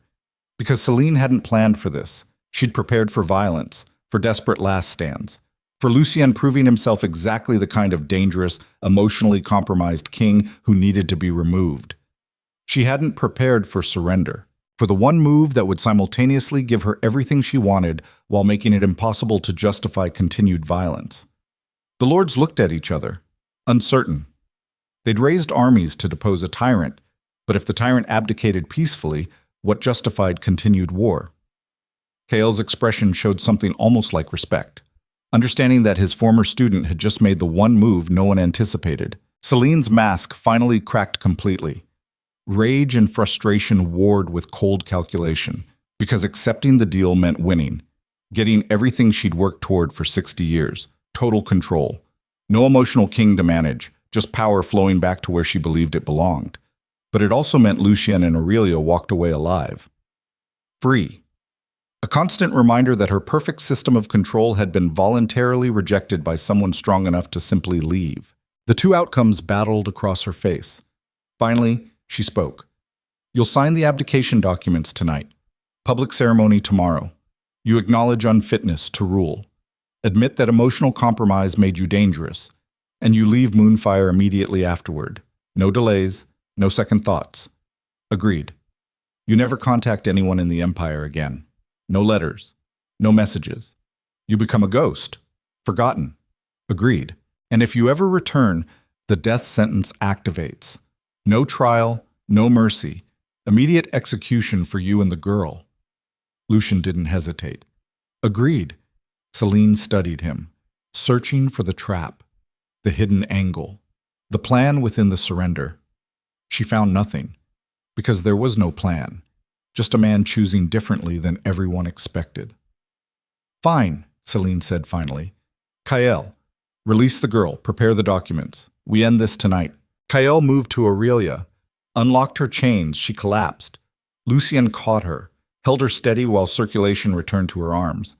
Their eyes met. And in that moment, whole conversations passed without words, understanding that they'd just lost an empire to save each other, acceptance that sometimes survival meant walking away from fights you couldn't win, and something deeper, fiercer, the recognition that choosing love over power wasn't weakness when the power itself had become poison. 2 hours later, Lucien stood in the throne hall one final time. The citadel had been secured by rebel forces, his own troops disarmed and scattered. Lords who'd supported him now knelt to Celine, the empire realigning with brutal efficiency. Castellan read the abdication decree, every word carefully crafted to paint Lucien as emotionally compromised, unfit, dangerous when allowed to rule. Everything Celine needed said to justify what came next. Lucien signed without reading, his hand steady, face expressionless. Aurelia stood beside him, bruised, bloody, unbowed. The decree was witnessed, sealed, entered into imperial record. And just like that, Lucien Ravenor stopped being a king. He became just a man, former ruler, exile. Someone history would remember as the alpha who chose love and lost everything. He didn't care. They were escorted from the citadel by guards who'd served him days ago, through corridors where he'd grown up, past rooms filled with memories of a childhood spent being shaped into a weapon, out into winter night, cold, clean, free.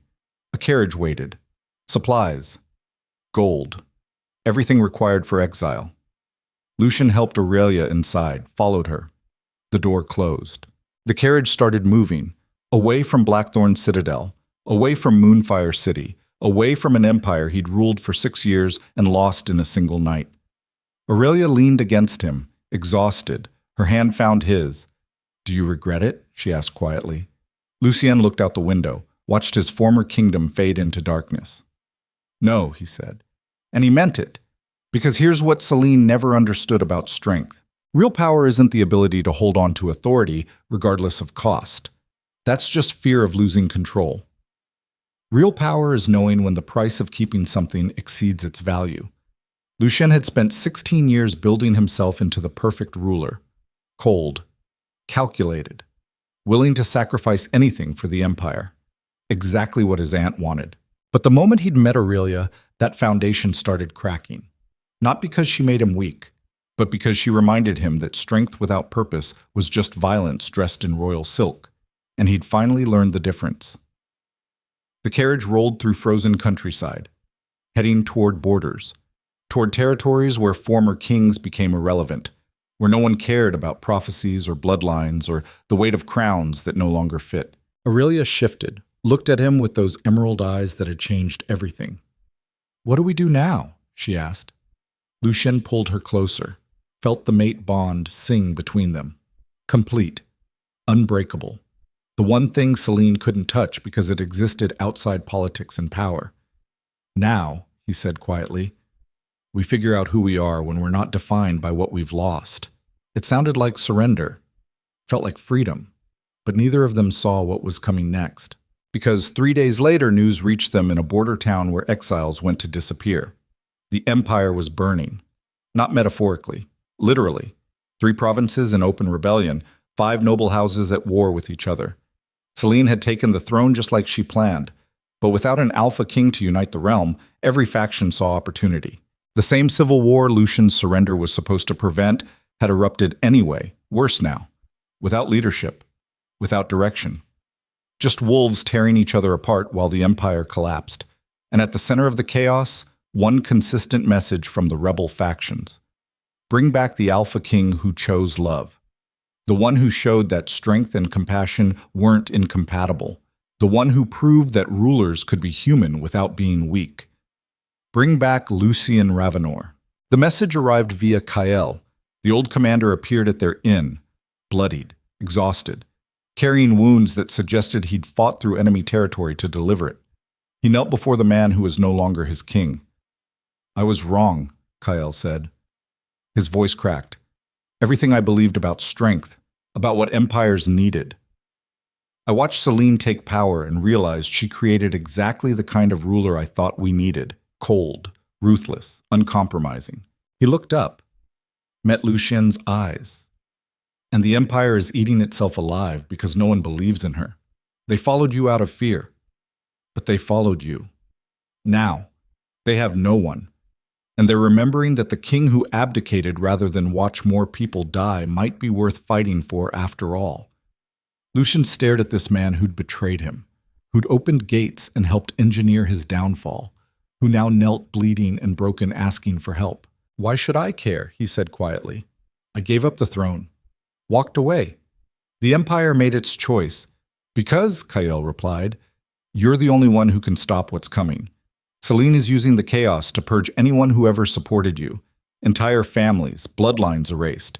She's turning the empire into exactly what she always wanted. A machine that runs on fear and obedience. And you think I can stop that? I think you're the only one who understands that empires need more than fear to survive. They need hope, purpose, someone worth following instead of just obeying." Kael stood, slowly, painfully. "I don't expect forgiveness. I don't deserve it. But the empire does. And if you're really as strong as you proved by walking away, you're strong enough to come back. Not for power, for them." He turned to leave, paused at the door. The prophecy warned that a king incapable of love would ruin the kingdom. Selene proved that true. But maybe a king capable of love can save it, if he's brave enough to try. Kael left. Lucien sat in silence. Aurelia beside him, the weight of impossible choices settling back onto shoulders he'd thought were finally free. "The Empire wants you back," Aurelia said quietly. "The Empire exiled me. Selene controls everything. Going back is suicide." "Probably." She took his hand, fierce, determined. "But here's what I learned watching you abdicate. Real strength isn't fighting every battle. It's knowing which ones matter enough to die for. And if there's even a chance we can stop what's happening. If people are dying because the Empire forgot what leadership looks like when it's not wrapped in cruelty." Her eyes met his. "Then maybe surrender wasn't the end. Maybe it was just the moment you stopped being the king they tried to make you, and became the one they actually needed." Lucien looked at this woman who'd walked into his throne hall and changed everything, who'd survived assassination and betrayal, who'd watched him give up a crown and never questioned the choice, who was now suggesting they walk back into the fire that had nearly consumed them both. "You know this is insane," he said, "completely. We have no army, no allies, no authority. Selene controls everything. We'd be starting a revolution with just the 2 of us." "3," a voice said from the doorway. Kael stood there, not alone anymore. Behind him, a dozen figures, former guards, loyal soldiers. People who'd served Lucien and refused to bend knee to Selene. Small, battered, inadequate against an empire, but something. "Word is spreading," Kael said. "The exiled king is considering return. Every hour, more people arrive. Some warriors. Some just citizens who remember what it felt like when their ruler cared about more than control." He met Lucien's eyes. You walked away to stop a war. Noble. Necessary. But the war happened anyway. So maybe it's time to ask a different question. Not whether you should fight, but what you're fighting for. Lucien stood, walked to the window, looked toward distant moonfire. The empire he'd ruled, lost, abandoned. The empire that was burning because he'd tried to save it by leaving. And he realized something fundamental about leadership, about the difference between kings who rule through power and kings who lead through purpose. Abdicating had been the right choice when staying meant becoming the monster Celine wanted. But running forever when people were dying just meant someone else's cruelty filled the vacuum. Real strength wasn't fighting every battle or fleeing every conflict. It was understanding which moments required you to stand regardless of cost. This was one of those moments. Lucien turned back to the room, to Aurelia, to Kyle, to the growing collection of people who'd risked everything to find him, and made a choice that would either save the empire or destroy them all. "All right," he said quietly, "we go back. Not to reclaim the throne, not for power or revenge, but to remind the empire what it forgot." "What's that?"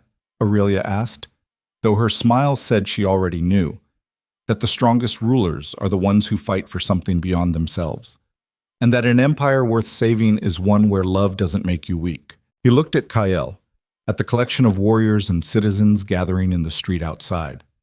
"It makes you unstoppable." The old commander's scarred face showed something Lucien had never seen before. Pride. "Then we have work to do, my king. I'm not a king anymore." Kale smiled. Grim, determined. "You abdicated a throne.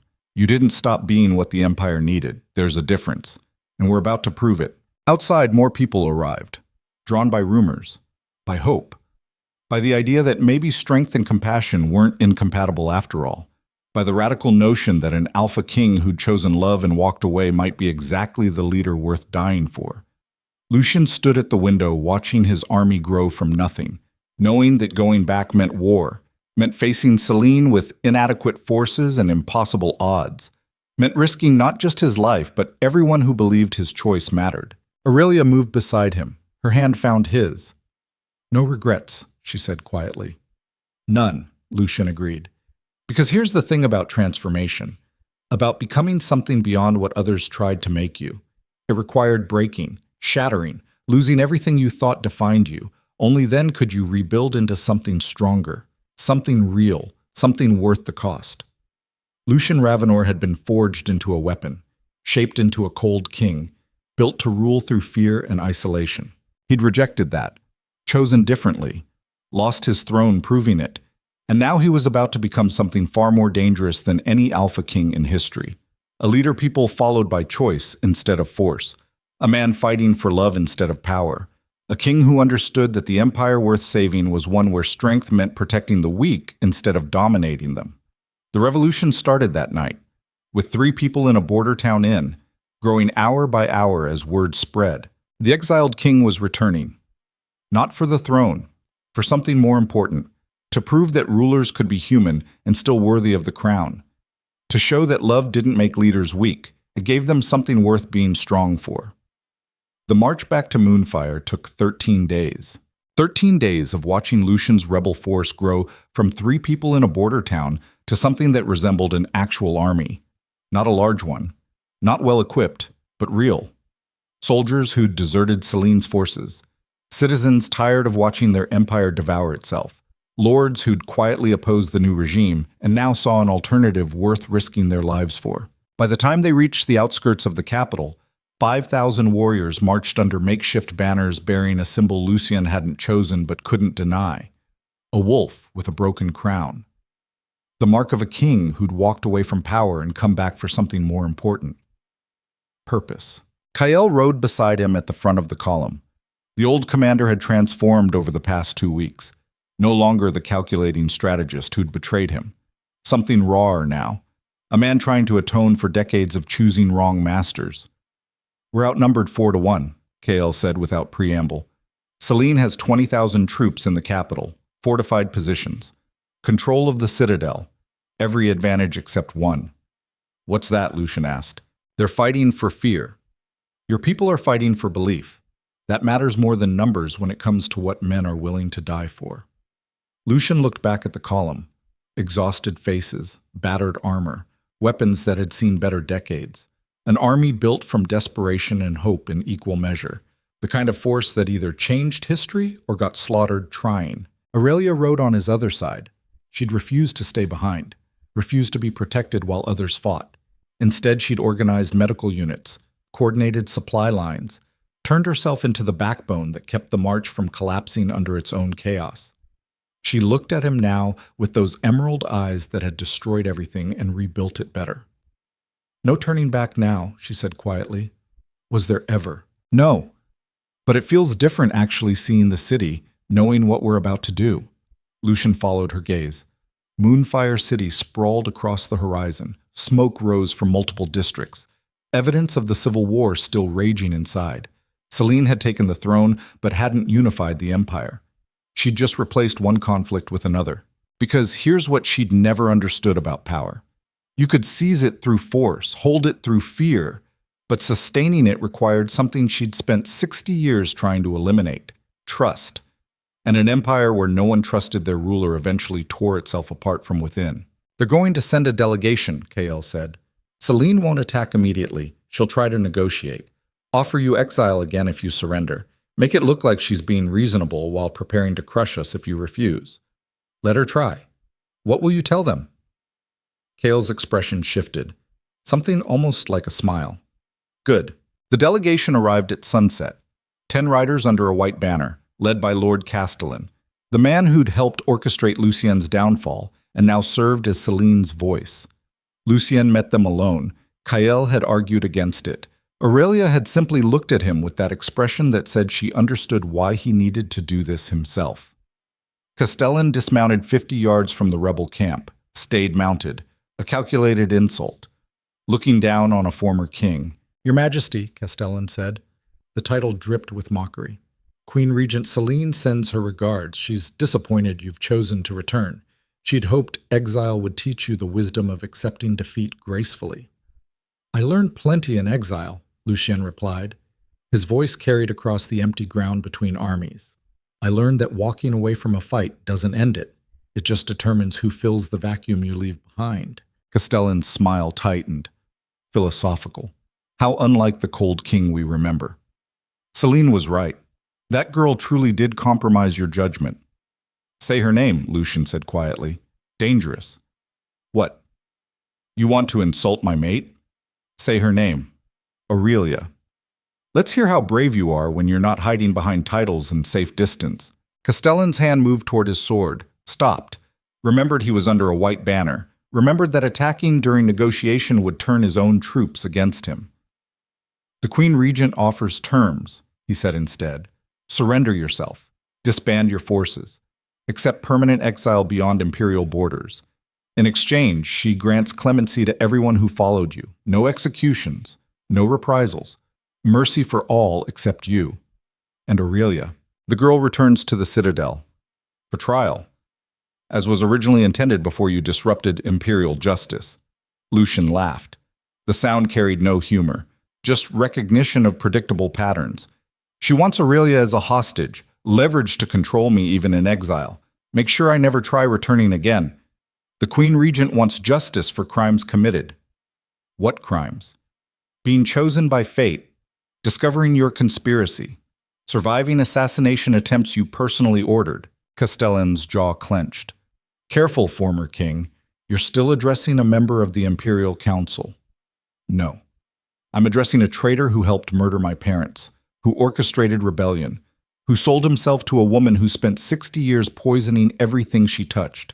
The only reason you're not dead already is that white banner protecting you." Lucien stepped closer.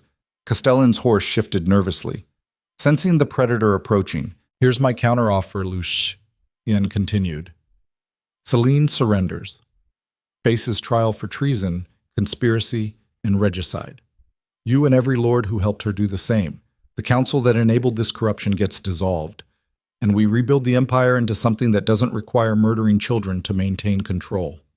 He paused. "Let the words land. Otherwise, we come for the Citadel, and when we take it, there won't be negotiations, just consequences." Castellan stared, then smiled. That confident expression of someone holding all the advantages. You have 5,000 warriors, most barely armed, no siege equipment, no supply lines. The Citadel has withstood invasions for 11 generations. You'll break against those walls like water against stone. Maybe. Or maybe empires built on fear crumble faster than the foundations suggest, when the people inside remember they have a choice. Lucien turned his back. Deliberate dismissal, walked toward his own lines. Castellan's voice followed. You have until dawn to accept terms. After that, the Queen Regent's mercy expires. Tell Celine, Lucien called back without turning, that I'm done accepting terms dictated by people who mistake cruelty for strength. If she wants to stop this, she can meet me herself. Otherwise, we finish what she started 60 years ago. He didn't wait for response, just walked back to camp while the delegation watched. Aurelia met him at the command tent, read his expression. They offered exile again, she said. They offered to execute me and hold you hostage to ensure I never returned. Same plan, different words, and you told them no. I told them dawn brings war. She was quiet for a moment, then moved closer. Her hand found his. You know this is going to be brutal. People we know will die. People who followed us because they believe in what we represent. Their blood will be on our hands regardless of who wins. I know. And you're still going through with it. Lucien looked at her. This woman who'd walked into his throne hall and refused to break even when everyone wanted her destroyed. Who'd survived assassination and betrayal. Who'd watched him give up a crown and never questioned whether he was worth following. Who was now asking if he was willing to lead people to their deaths for an empire that had already rejected him once. Yes, he said simply. Because the alternative is watching Celine turn Moonfire into what she's always wanted. A machine that runs on fear. Where emotion is weakness and compassion gets you killed.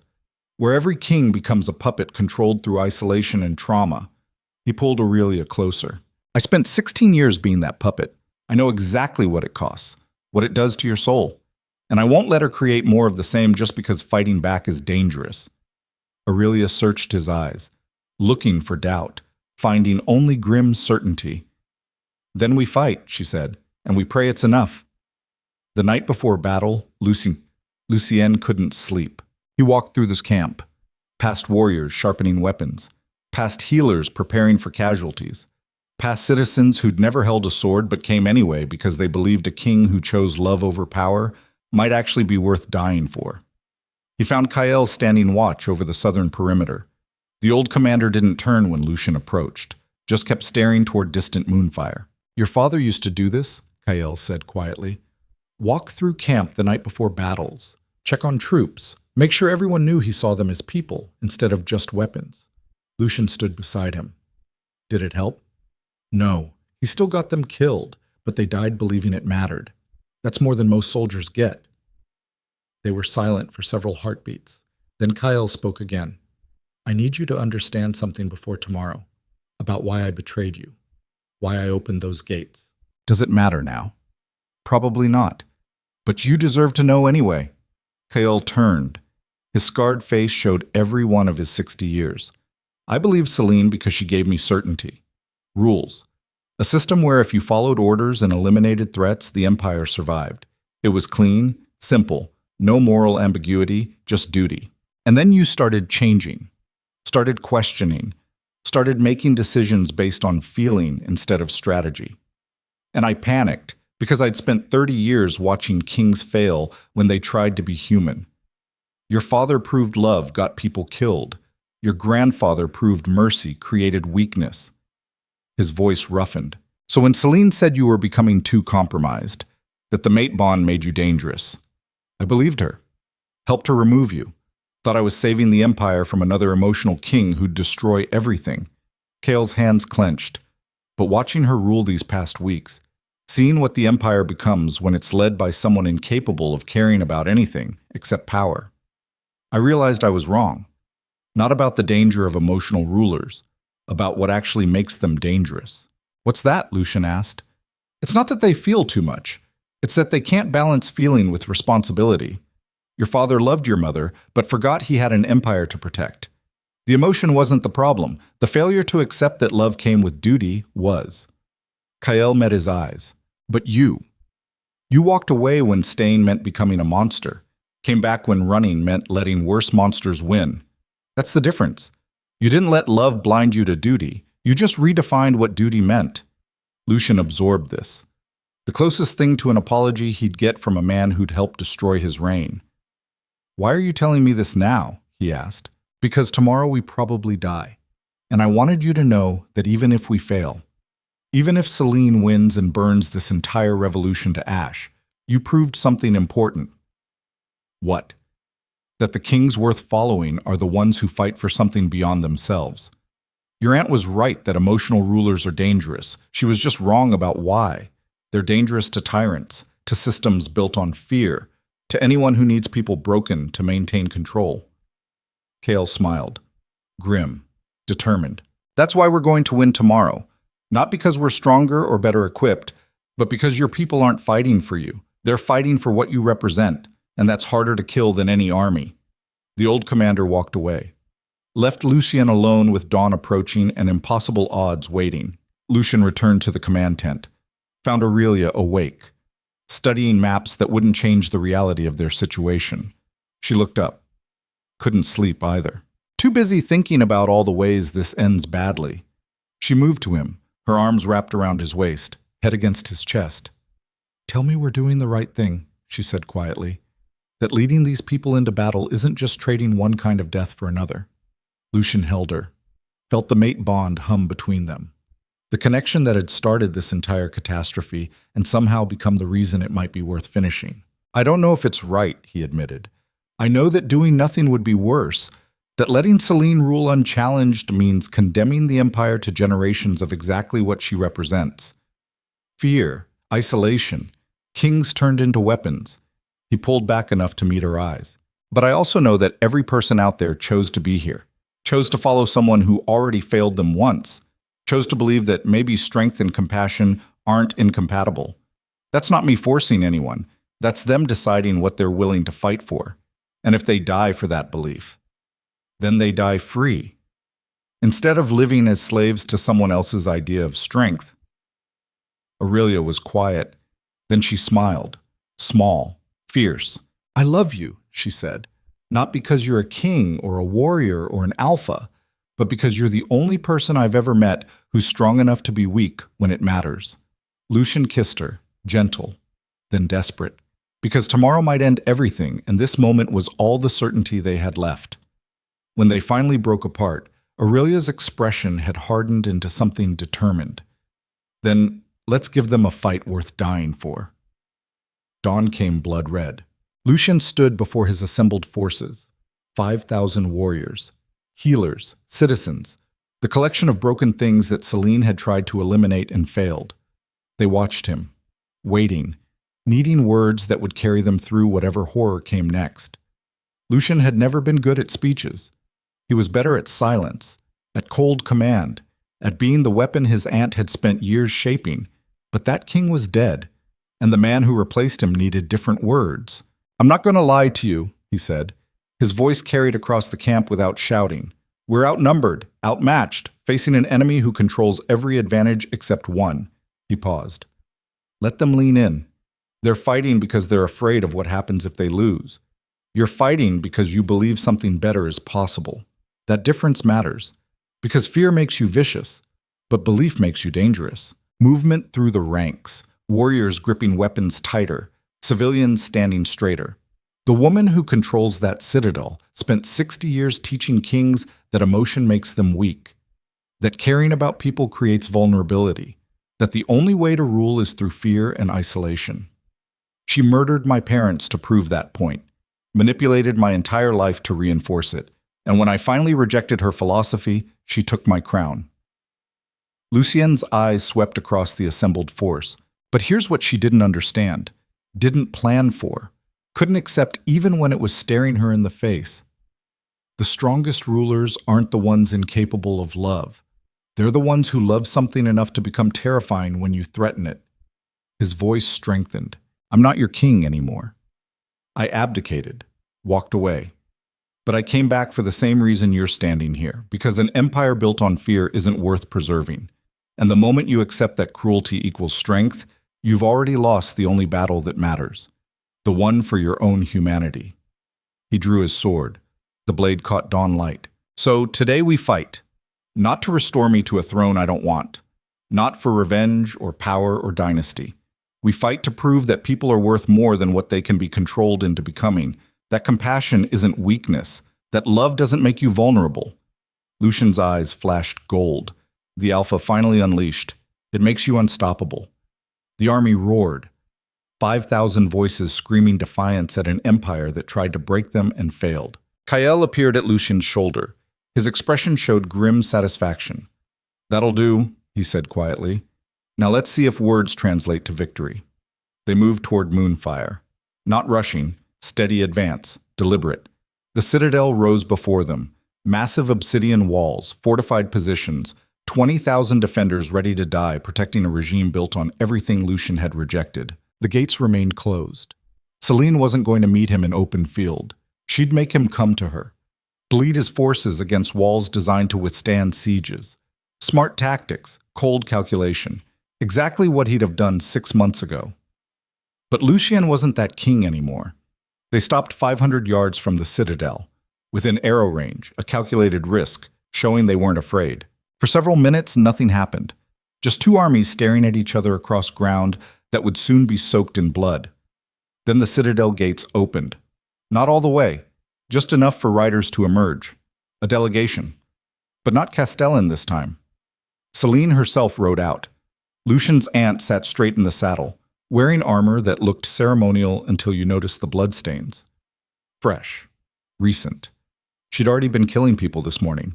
She stopped 30 yards away, close enough to speak without shouting, far enough that neither side could claim immediate threat. "Nephew," she called. Her voice carried that same patient disappointment. "I admire your persistence, but surely you realize this is futile. Surrender now. I'll even improve my terms. Exile for both you and the girl. No trial, no execution. Just leave and never return." Lucien rode forward alone. Kael started to follow. Lucien raised a hand, stopped him. He approached his aunt, the woman who raised him, taught him, murdered his parents, and spent 16 years turning him into something she could control. The woman he was about to go to war against. They faced each other. 30 yards between throne and exile. Between the empire that was and the possibility of something different. "You really think you can win?" Celine asked. "Even if you take the citadel? Even if you somehow defeat my forces?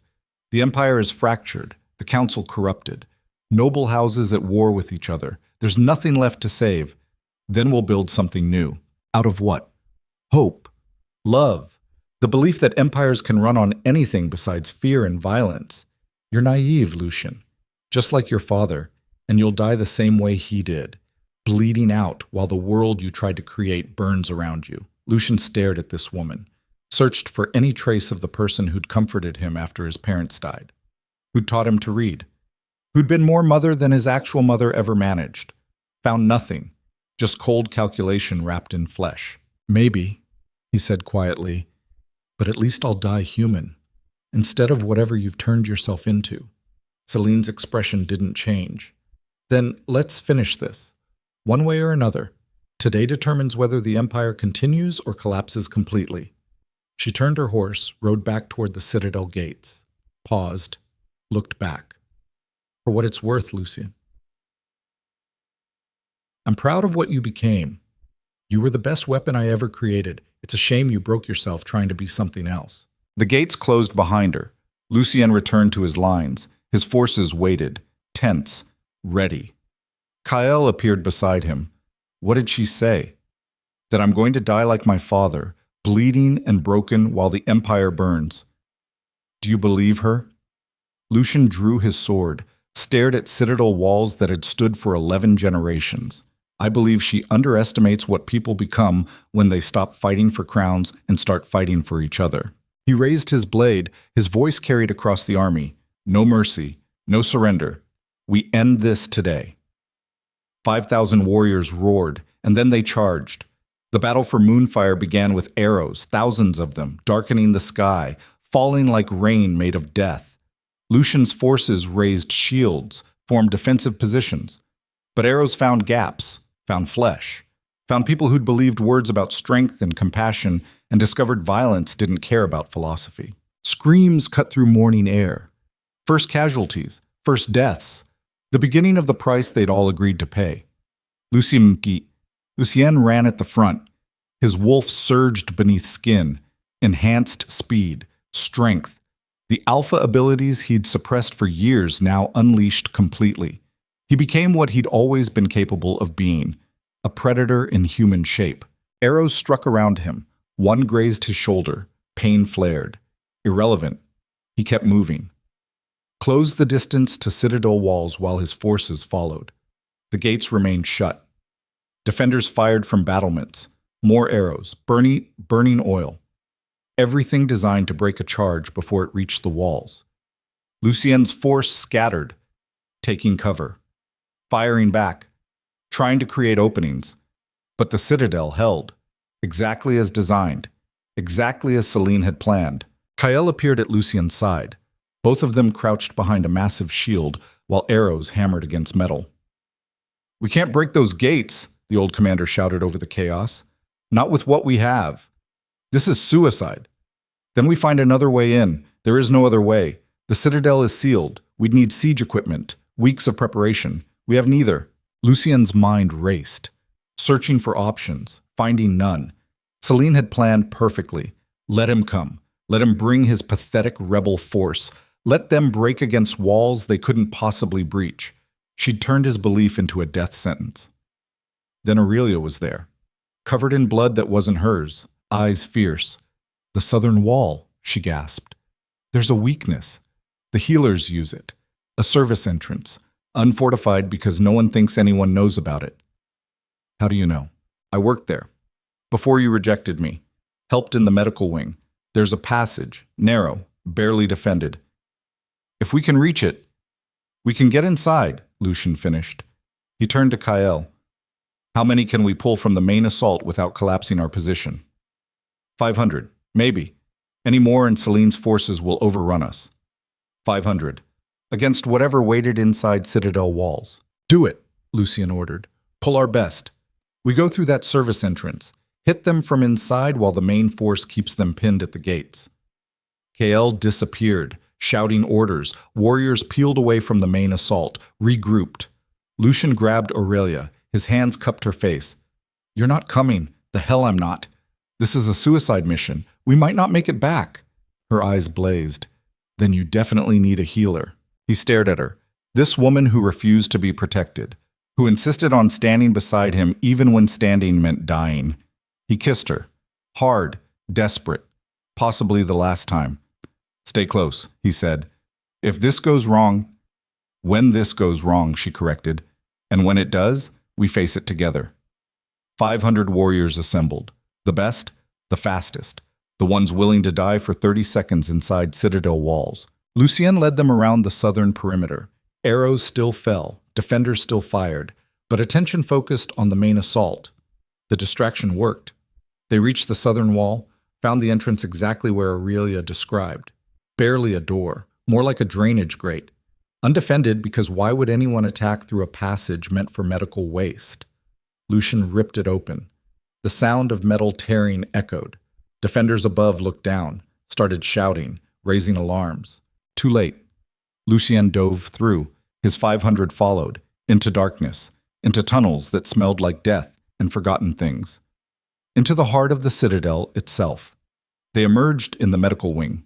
Healers scattered screaming. Guards rushed forward. Lucien met them with his sword already swinging. The fight became chaos. Close quarters. Brutal. No room for strategy, just violence compressed into corridors designed for healing. Blood sprayed across walls meant to save lives. Lucien cut through defenders with mechanical efficiency. Every lesson Kael had taught him, every technique his aunt had drilled into his bones, he became the weapon she'd created. Finally. Completely. And it was terrifying how easily the transformation happened. His forces pushed deeper, toward the throne hall, toward the center of Celine's power. Behind them, the citadel alarm bells rang. Defenders converged, sealing exits, trapping the invaders inside. Exactly what Celine wanted. Lucien realized too late. This was another trap. The service entrance wasn't a weakness. It was bait. A way to draw him inside. Separate him from his main force. Surround him with overwhelming numbers. His aunt had planned every step. The corridor ahead filled with defenders. Hundreds. Blocking the path to the throne hall. Behind them, more troops closed the escape route. 500 warriors. Surrounded. Outnumbered 10-1. Kyle appeared at Lucien's shoulder, breathing hard, bleeding from multiple wounds. "We're trapped," the old commander said flatly. "She baited us. Knew we'd take this route." "I know. Then what do we do?" Lucien looked at his forces, exhausted, wounded, staring death in the face and still holding weapons because they believed in something worth dying for. He looked at Aurelia, her hands already working on an injured warrior, refusing to stop even surrounded by enemies. And he made a choice. "We go forward," he said. "Through them. Over them. Whatever it takes. We reach that throne hall, and we end this. That's suicide." Lucien's eyes flashed gold. "Then we die proving Celine wrong. That people fighting for something beyond themselves are more dangerous than any number of soldiers following orders out of fear." He raised his sword, his voice carried to every warrior trapped in that corridor. No retreat, no surrender. "We finish what we started." And then Lucien Ravenor charged. His wolf erupted completely. The transformation was partial, bones cracking, muscles expanding, claws extending, the alpha form that most wolves could only achieve fully under moonlight. Lucien forced it in daylight, through sheer will, through rage and desperation, and the absolute refusal to let everyone who'd followed him die without seeing what they'd come for. He hit the defensive line like a battering ram wrapped in fur and fury. Defenders scattered, some fled, others fought, died. The corridor became a slaughterhouse. Blood pooled ankle-deep, bodies piled. And still Lucien pushed forward, his 500 behind him, fighting, dying, buying every inch with lives they'd willingly given. They broke through, reached the throne hall doors. Lucien's claws shredded obsidian. The doors crashed open, and there sat Celine. On the throne, calm, waiting, like she'd known exactly when he'd arrive. The throne hall was empty except for her. No guards, no defenders, just his aunt sitting on black volcanic stone carved with wolves devouring enemies. Lucien shifted back, partially, enough to speak. His body screamed, wounds bleeding, bones still breaking from the transformation. He walked toward the throne, sword dragging against stone, leaving a trail of blood. Kyle and Aurelia followed. What remained of his 500 filled the doorway, battered, broken, victorious against impossible odds. Celine watched them approach. Her expression showed no fear, no anger, just patient disappointment. "Congratulations, nephew. You made it. Proved that determination and desperation can overcome tactics." "Very impressive." She stood, descended the throne steps, met him on level ground. "Now what?" she asked. "You kill me. Take the throne. Restore order through the same violence you claim to oppose. Prove you're exactly what I always said you were. A weapon pretending to be human." Lucien stopped 3 feet away. Close enough to strike. Close enough to end everything. His sword trembled, raised, lowered. Because she was right. Killing her solved nothing. Just proved that beneath the philosophy and the talk about love and strength, he was still capable of murder when pushed far enough. Still the weapon she'd created. Aurelia's hand touched his arm, gentle, grounding. "You don't have to be what she made you," Aurelia whispered. "You get to choose." And in that moment, in that throne hall soaked with generations of Ravenor blood, Lucien finally understood the difference between strength and violence. Violence was easy. Killing Celine would take seconds. Strength was standing here, sword raised, choosing differently. "I'm not going to kill you," Lucien said quietly. Celine's expression flickered. Confusion, then calculation. Then she smiled. "Because you're weak, just like I always—" "No," Lucien interrupted. "Because you're not worth proving your point. You want me to become the monster you created. Want me to murder you and confirm that emotion makes rulers dangerous. but I'm done letting you write this story." He lowered his sword completely. "The Empire decides your fate. Not me. We hold a real trial. Present all the evidence. Let people choose whether your 60 years of manipulation deserve execution or exile or mercy. That's naive. That's justice, the kind you never allowed because you were too afraid of what fairness might reveal about your methods." Behind them, footsteps echoed. Heavy. Multiple. The rest of the Citadel forces arriving, the main army breaking through, defenders surrendering. The battle was over. Celine looked around, saw her regime collapsing, saw lords who'd supported her now backing away, choosing survival over loyalty. She turned back to Lucien. That patient smile returned. "You think you've won," she said, "but all you've done is delay the inevitable. The Empire will fracture without strong leadership. The noble houses will war among themselves, and eventually someone else will rise who understands what I understood. That fear and control are the only things keeping civilization from chaos." "Maybe," Lucien replied, "or maybe we build something different, something that doesn't require breaking people to function." Celine laughed, that cold sound without joy. "We'll see, nephew. We'll see how long your idealism survives contact with reality." Guards moved forward, arrested her, chains wrapped around wrists that had controlled an empire for generations. And as they led her away, Celine looked back one final time. Her eyes met Lucien's, and she mouthed two words. "You'll fail." The throne hall emptied, defenders surrendered, lords pledged loyalty to whoever could stabilize the chaos. Lucien stood before the obsidian throne, the seat of power he'd abdicated, the crown he'd rejected, the empire that had tried to break him and failed. Aurelia moved beside him. Her hand found his. "What now?" she asked. "Now," Lucien said quietly, "we find out if an empire built on something besides fear can actually survive." Kael appeared, bleeding but alive. His expression showed exhausted triumph. "My king," he began. "I'm not your king," Lucien interrupted. "Then what are you?" Lucien stared at the throne, at the symbol of everything his aunt had tried to make him, everything his father had died trying to balance, everything the prophecy had warned against and simultaneously promised, and he realized the answer.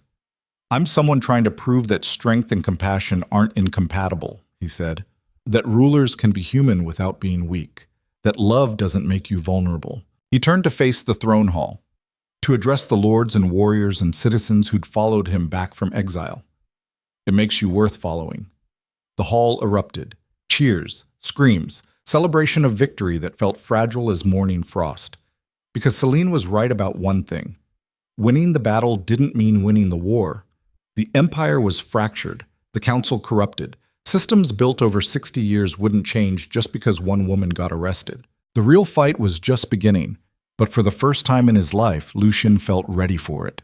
Not as the cold king his aunt had created, not as the broken exile who'd walked away, as something new, something that combined both and became stronger for it.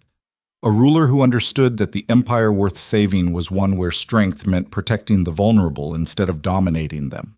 Where compassion wasn't weakness, but the foundation that made all other virtues possible. Where love didn't make you less dangerous. It gave you something worth being dangerous for. Aurelia leaned against him, exhausted, bloodied, unbroken. "No regrets," she whispered. "None," Lucien agreed. Outside, the sun broke through storm clouds. Inside, an empire held its breath, waiting to see if the Alpha King who chose love over power could actually deliver on the promise, waiting to see if change was possible, waiting to see if strength and compassion could coexist in a world that had spent generations believing they couldn't. The answer would determine everything. But for now, for this moment, they'd survived. And sometimes survival was enough. The empire didn't heal overnight. 3 weeks after Celine's arrest, Moonfire still bled from wounds that went deeper than any battlefield could inflict. Noble houses remained fractured. Council chambers echoed with accusations. Citizens who'd supported the old regime now claimed they'd been coerced. Lords who'd benefited from 60 years of corruption suddenly discovered principles they'd never shown before. And at the center of it all, Lucien stood in a throne hall that felt less like a symbol of power and more like a monument to everything broken. He hadn't sat on the throne since retaking the Citadel. Couldn't. The black volcanic stone carried too much history, too many ghosts. His grandfather. His father. Celine. Generations of rulers who'd learned that crowns came with prices most people couldn't imagine until they'd already paid them. Aurelia found him there at dawn. She'd spent the night in medical wings overflowing with casualties from the Civil War. Healers worked around the clock, but bodies kept arriving, some wounded, some already cold. The cost of revolution measured in flesh and grief. She stood beside him without speaking, just her presence, solid, real, the one constant in a world that kept trying to tear itself apart. "How many today?" Lucien asked quietly. 17 dead, 43 wounded. Most will survive. Some won't.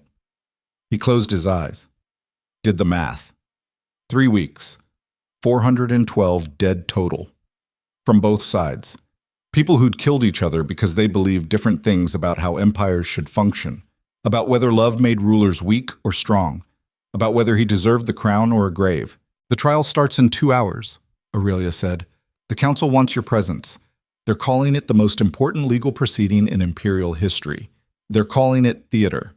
A chance to prove the new regime is different from the old one by giving Celine exactly what she denied everyone else.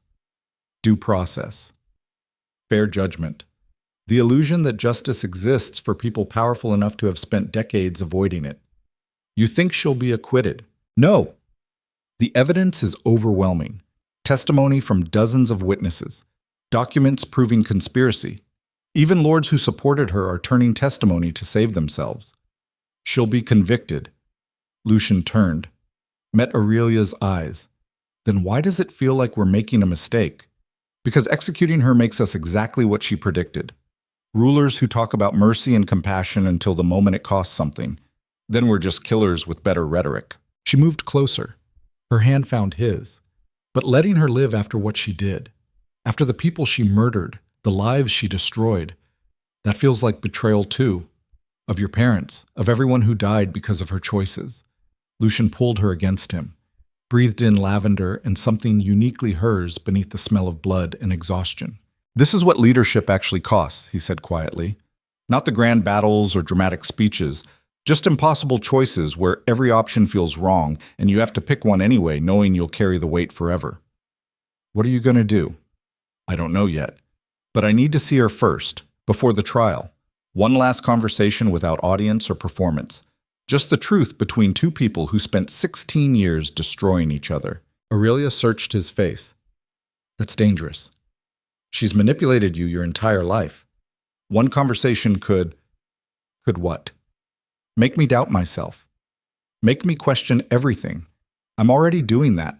At least this way I'll know if there's anything left of the person who raised me or if that was always just another mask. Be careful.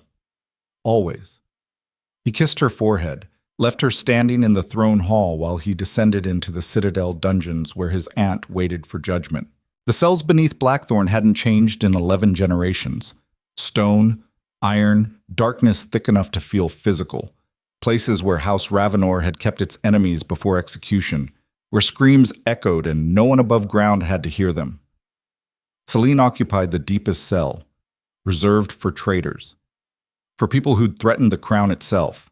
She sat on a stone bench when Lucien arrived, still wearing the simple gray dress they'd given her after stripping away armor and titles. Hair unbound, no longer the immaculate queen regent, just a woman in her 60s who'd spent a lifetime playing games with people's lives and finally lost.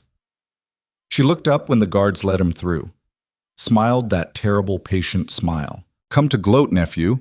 Or are you here seeking absolution, wanting me to tell you that everything I did was evil and you were right to stop me?" Lucien sat on the floor across from her, stone cold beneath him, the cell barely large enough for 2 people. "I came because I need to understand something. Why? Why murder my parents? Why spend 60 years manipulating kings? Why create a system designed to keep rulers isolated and broken? What was the point?" Celine leaned back against cold stone.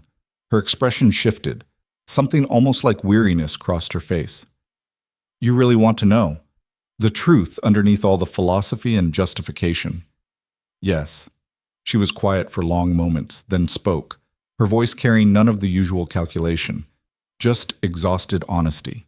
I was 12 years old when I watched my father rule this empire. Watched him try to be good, compassionate, fair. He built hospitals, reformed laws, tried creating a government that served people instead of dominating them. Everything you're attempting now, and the noble houses tore him apart. Lords who saw weakness, who understood that compassionate rulers could be manipulated. They orchestrated rebellion, murdered him in front of me, took everything he'd built and burned it to prove that mercy was suicide. Celine's hands clenched. I was raised by those same lords afterward, taught that the only way to survive was being harder than everyone else, colder, more willing to do terrible things before enemies could do them to you. So I learned. I became exactly what they'd shown me rulers needed to be. She met Lucien's eyes. And when I had the chance, when your grandfather needed guidance, I made sure he'd never be weak like my father, made sure the empire would never again mistake compassion for strength, because I'd watched what happened when it did, watched my father die, begging for mercy that never came. Lucien absorbed this, understanding clicking into place like pieces of a puzzle he'd been solving his entire life. So you created the system that destroyed you because you were trying to prevent what happened to your father. Exactly. Every manipulation, every altered prophecy, every king I shaped into something cold and controlled.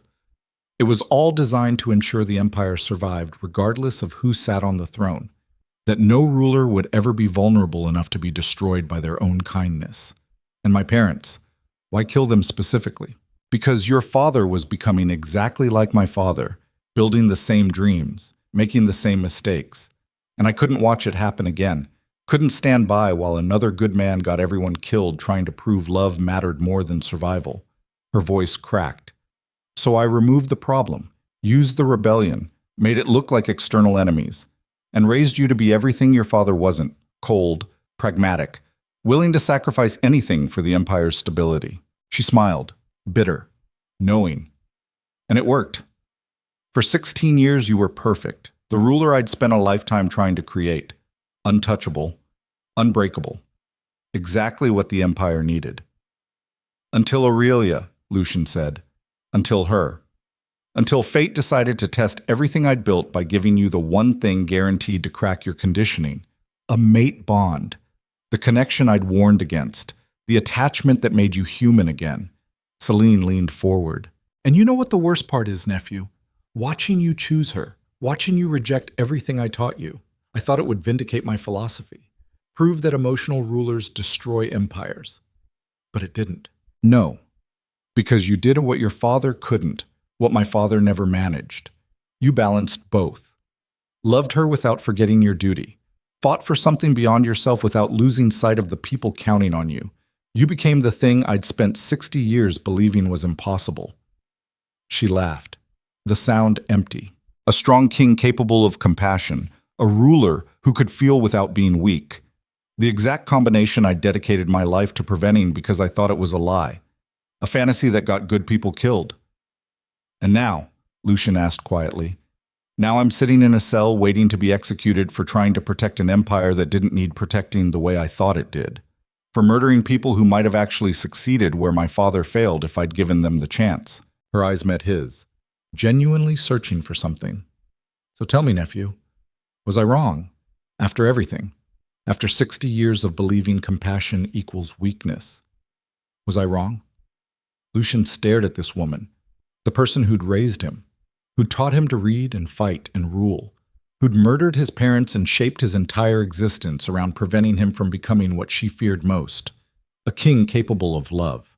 And he realized something fundamental about trauma and survival and the terrible things people do when they're trying to prevent pain they've already experienced. You weren't wrong about the danger, he said finally. Emotional rulers are vulnerable. Caring about people creates weaknesses enemies can exploit. Everything you taught me about that was true. Selena's expression shifted, hope flickering behind exhaustion. But you were wrong about the solution, Lucien continued. You thought the answer was eliminating emotion entirely, creating rulers incapable of attachment. But that just made us easy to manipulate by anyone who filled the emptiness. You controlled my grandfather, my father before he broke free, me for 16 years. He leaned forward. The real answer isn't becoming incapable of love. It's being strong enough to love something while accepting the vulnerability that creates. Being willing to protect what matters without losing yourself in the process. That's what you could never accept. That strength and compassion aren't opposites. They're the same thing expressed differently. Celine was quiet, processing. Then she smiled, small, genuine.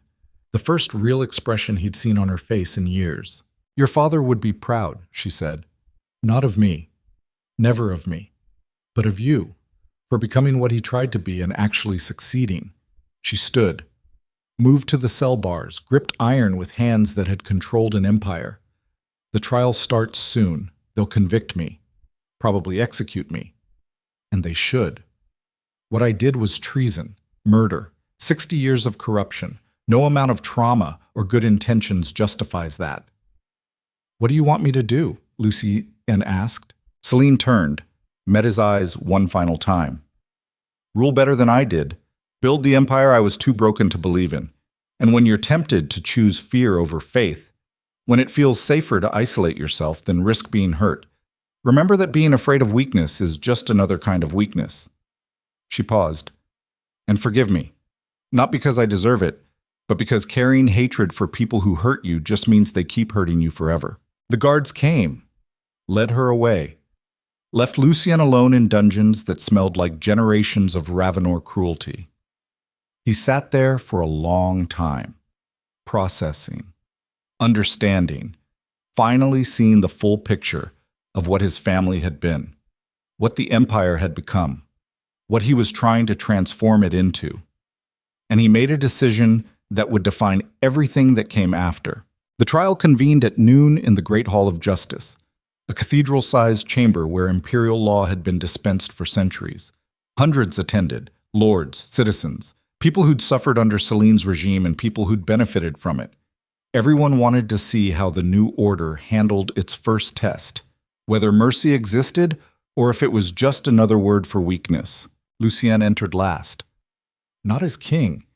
He still hadn't claimed the throne, just as the person bringing charges, the one whose testimony would determine whether Celine lived or died. She sat in the accused chair, chains around her wrists, facing a council of 12 judges, lords who'd survived the purge, who were trying to prove the new regime valued justice over political convenience. The charges were read: treason, conspiracy, regicide, 60 years of documented crimes against the crown and empire, each one carrying a death sentence. Witnesses testified. Kael first, describing his own complicity, how Celine had recruited him, used him, turned loyalty into a weapon against the very institution he'd served. The old commander's voice never wavered, just cold recitation of facts that condemned them both. Lords followed, Castellan, Thornheart, Darkwater, all of them turning testimony, describing how Celine had coordinated rebellion, orchestrated assassination, manipulated prophecy to control generations of kings. The evidence mounted, overwhelming, irrefutable. By the time prosecution rested, Celine's conviction was guaranteed. Then the defense called its only witness, Lucien Ravenor. He walked to the testimony stand, placed his hand on the imperial seal, swore to speak truth. The lead judge, Lord Theron, a man who'd lost family in the Civil War, looked at Lucien with barely concealed contempt. "You were raised by the accused. She shaped your entire life. How can we trust your testimony won't be compromised by personal attachment?" "Because," Lucien said quietly, "I'm not here to defend her. I'm here to provide context the court needs to render actual justice instead of just vengeance." Lord Theron's expression hardened. "Context. She murdered your parents, orchestrated civil war, corrupted every institution in the empire. What context possibly matters?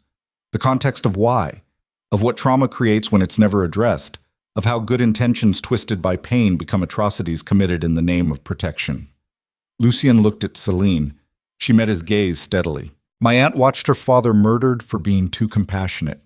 She was 12, raised by the same lords who killed him, taught that mercy was suicide and the only way to survive was being harder than everyone else. So she spent 60 years creating a system designed to prevent what happened to her father from ever happening again.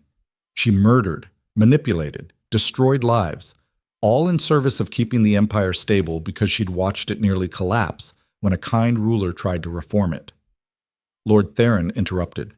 You're excusing her crimes because she had a difficult childhood. That's absurd. No, Lucien said firmly. I'm explaining how trauma unaddressed becomes trauma inflicted, how people hurt others trying to prevent pain they've already experienced, how the cycle continues until someone breaks it. He turned to address the full court. Celine is guilty of everything she's accused of. The evidence is overwhelming. She deserves to be held accountable for crimes that destroyed families and nearly fractured the empire completely. Silence filled the hall. But execution solves nothing, Lucien continued. It just proves we learn nothing, that we're still responding to pain with more pain, that justice is just another word for revenge dressed in legal procedure. What are you proposing? Lord Theron demanded. Exile. Permanent. She lives but loses everything. Titles, property, authority. She becomes a ghost, forgotten, stripped of the power she spent a lifetime accumulating. She watches the empire survive without her, watches it thrive using principles she spent 60 years claiming were impossible. Gasps erupted through the hall. Lords shouted, some demanding blood, others calling it too lenient. Lord Theron raised his hand. Silence fell.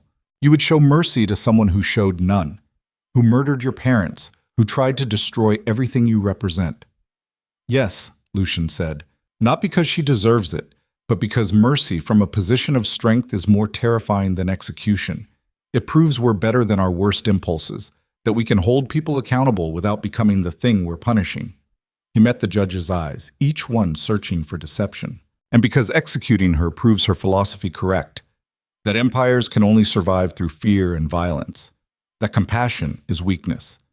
But exiling her, letting her live to see everything she believed proven wrong, that's the real punishment and the real victory.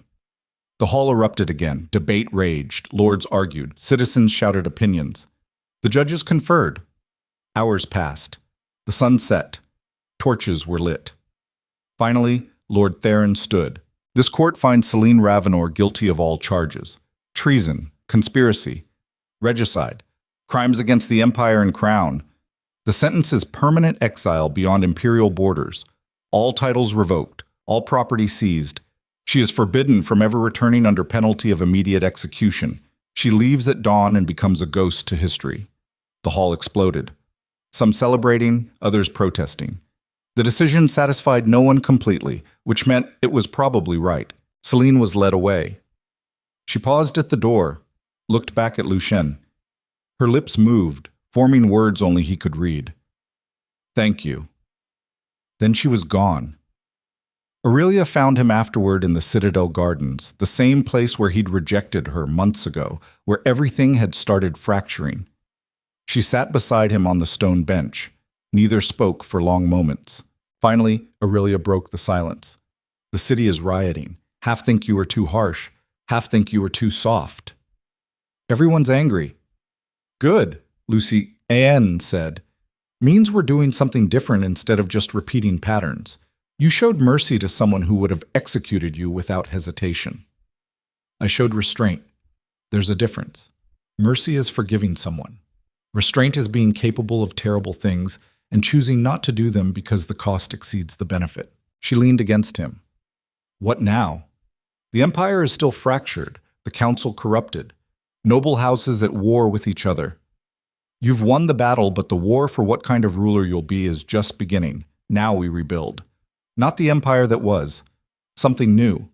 Something that doesn't require breaking people to function. How? Carefully, slowly, one decision at a time, and by being willing to fail, to make mistakes, to admit when we're wrong and change course instead of doubling down on choices that aren't working. That's terrifying. It's honest. And honesty is the foundation everything else builds on. Without it, we're just creating new lies to replace the old ones. They sat in silence while moonlight painted the gardens silver, the same moon that had witnessed 11 generations of Ravenors ruling through violence and fear, that had watched empires rise and fall based on whether rulers remembered they were human or forgot in pursuit of power. Aurelia spoke again, quieter now. Do you regret it? Choosing me, starting this entire catastrophe. Lucien thought about the question, really considered it. The rejection, The civil war, the deaths, the throne abandoned and reclaimed, every moment that had led from that first night in the throne hall to now. No, he said finally, because all of it taught me something I'd never have learned otherwise, that the strongest thing you can be is vulnerable enough to care about something beyond yourself, that love doesn't make you weak. He turned to face her. Meet her eyes. It makes you brave enough to risk everything for something that matters. Years passed. The empire transformed slowly, grudgingly, with setbacks and failures that tested whether the philosophy Lucien fought for could actually survive contact with reality. Some changes happened quickly. He abolished mate rejection laws that treated women as disposable political tools, established sanctuaries for rejected wolves cast out by their packs, reformed the council to include representatives from all provinces instead of just noble houses. Other changes took decades, breaking systems built over generations, convincing lords raised on violence that strength could exist alongside compassion, teaching citizens that rulers could be human without being weak. Not everyone accepted it. Some noble houses rebelled, were defeated, others adapted, thrived. The empire fractured and reformed repeatedly, each time slightly different, slightly better, moving towards something that resembled the vision Lucien had fought for. He and Aurelia ruled together, not as king and consort, as equals. She brought medical expertise, political instinct, the ability to see through manipulation that 16 years of conditioning had blinded him to. He brought military strength, administrative experience, the willingness to make hard decisions when soft ones would fail. Together they became what neither could have been alone. They had children, 3 of them, raised without the trauma that had defined previous Ravenor generations. Taught that emotion wasn't weakness and compassion wasn't